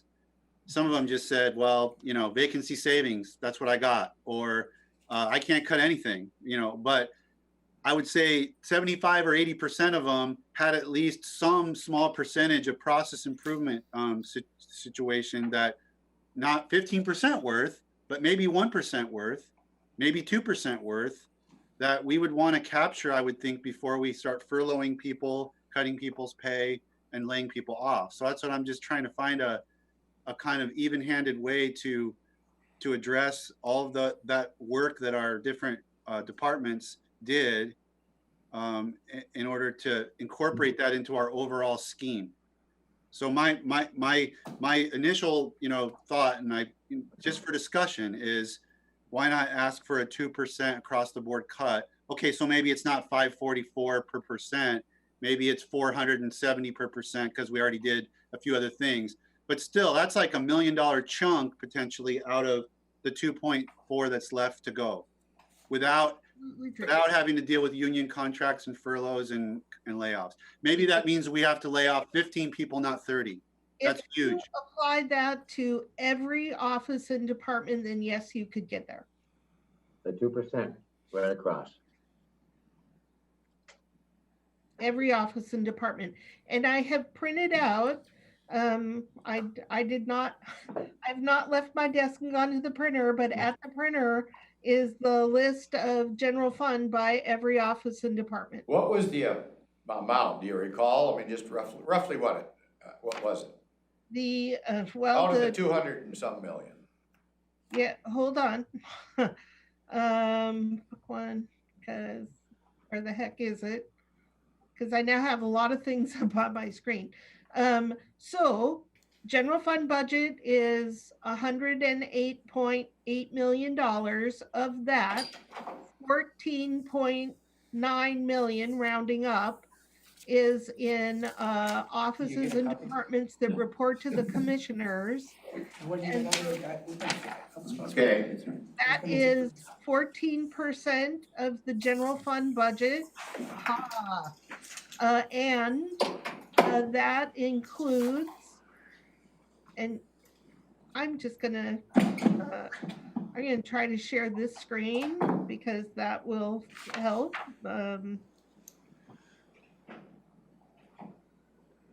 Okay, and this is a quick and dirty report. It's not very pretty.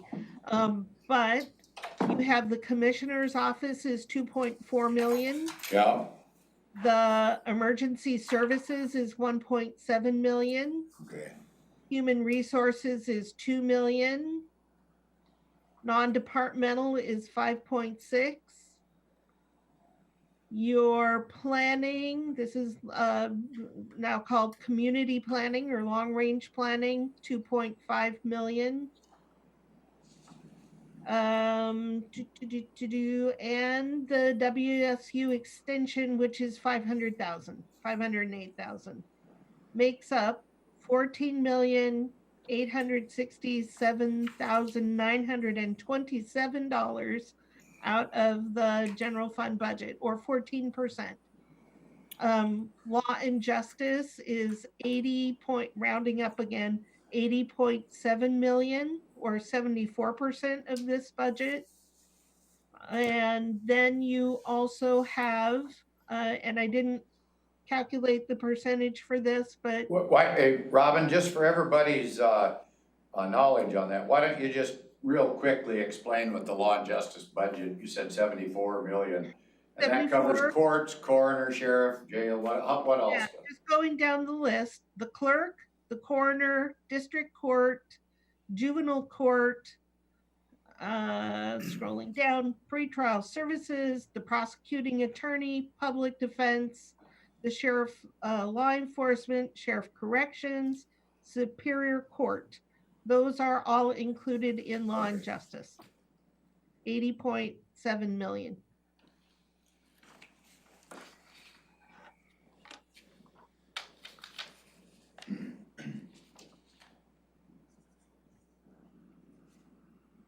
All right.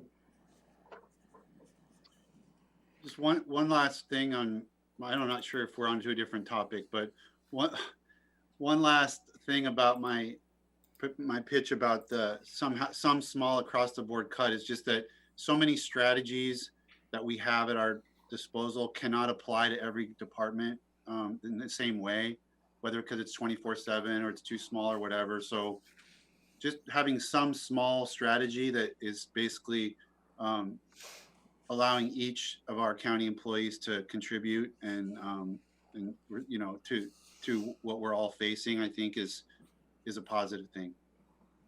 So Ty, what were you proffering then? Well, 2%?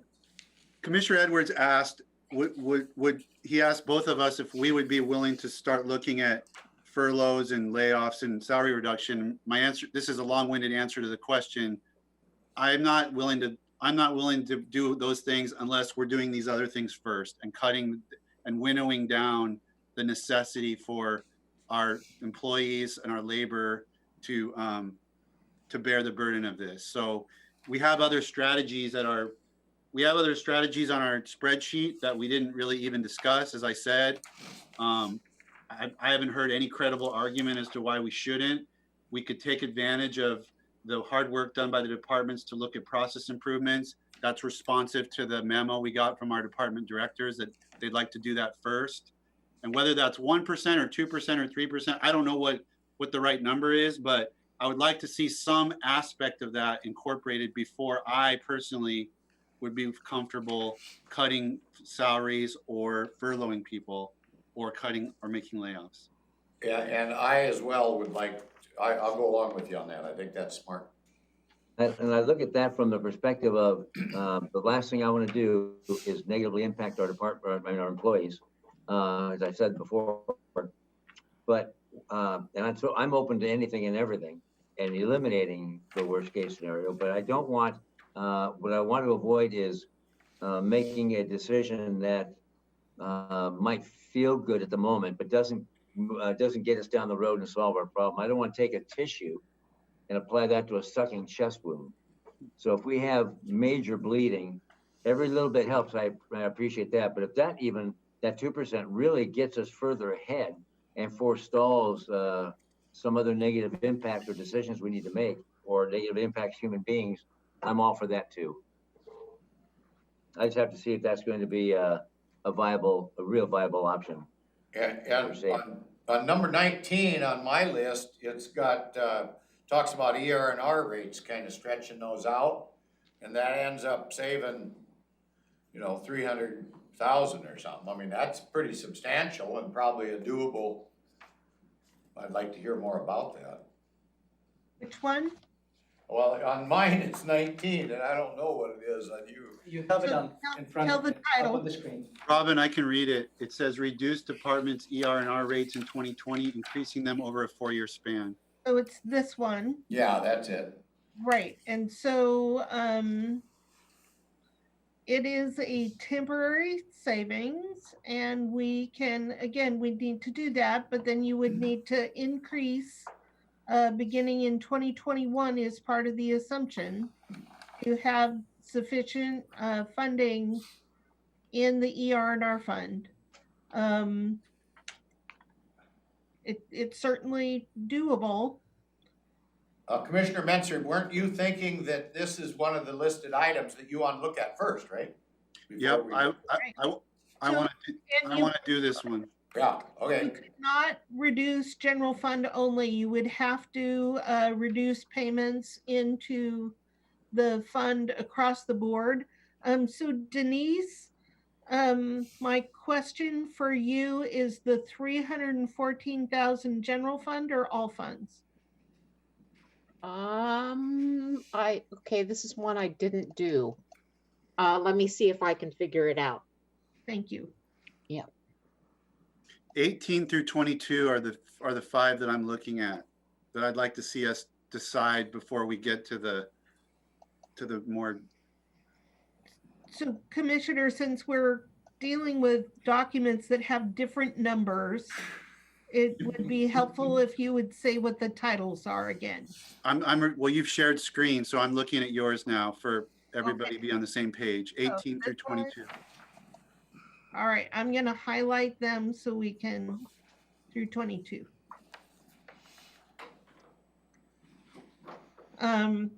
Quite frankly, if I may, I will say that it is extremely hard to do an across-the-board reduction if you don't have these other options at your disposal. To do all of these would become very difficult for your offices and departments without a strategy for personnel reductions, and the board needs to determine what a personnel strategy would be. Each office and department cannot determine, oh, I'm going to do a layoff, I'm going to do a furlough, this one will do a pay cut. You've got to have that be countywide. So just as an example, if when the department director's memo says, first thing we should look at phase 1 process improvement, what would that look like from your perspective? We go through each one of their things and we can't direct officers how they do processes within their different, but it has to be at a kind of an across the board. My understanding was we would not have the authority to go in and dictate processes within the auditor's office or the assessor's office. So if that was going to be applied, we would need to basically say, find a percent worth of process improvement, or find a to. The risk there, and that's absolutely right. And it's very possible that the auditor would be able to find 1% of her salaries or 1% of her budget in her office through process improvement. It's also possible that those process improvements take time. It takes time to go through a lean process and then actually implement any savings that you might find. So it is possible that there could be savings in the processes for issuing licenses or elections. It would totally be up to the auditor on how to do that. In financial services, the savings tend to be countywide in the auditor's office. They don't apply only to the work of the auditor's office and her budget. So those are, the length of time that it takes to implement process improvement savings has to be taken into consideration. That's if you will, that is a bird in the bush, not a bird in hand cut. And when you have to achieve a savings of a certain bottom line, you're much more likely to cut travel, reduce training, delay equipment purchases. Is embedded. Yeah. Those are the quick and easy things to do. Denise, were you looking something up? Oh. Was that Yes. you, Denise? Sorry. I thought I was turning my VPN off. I couldn't find it. I'm sorry.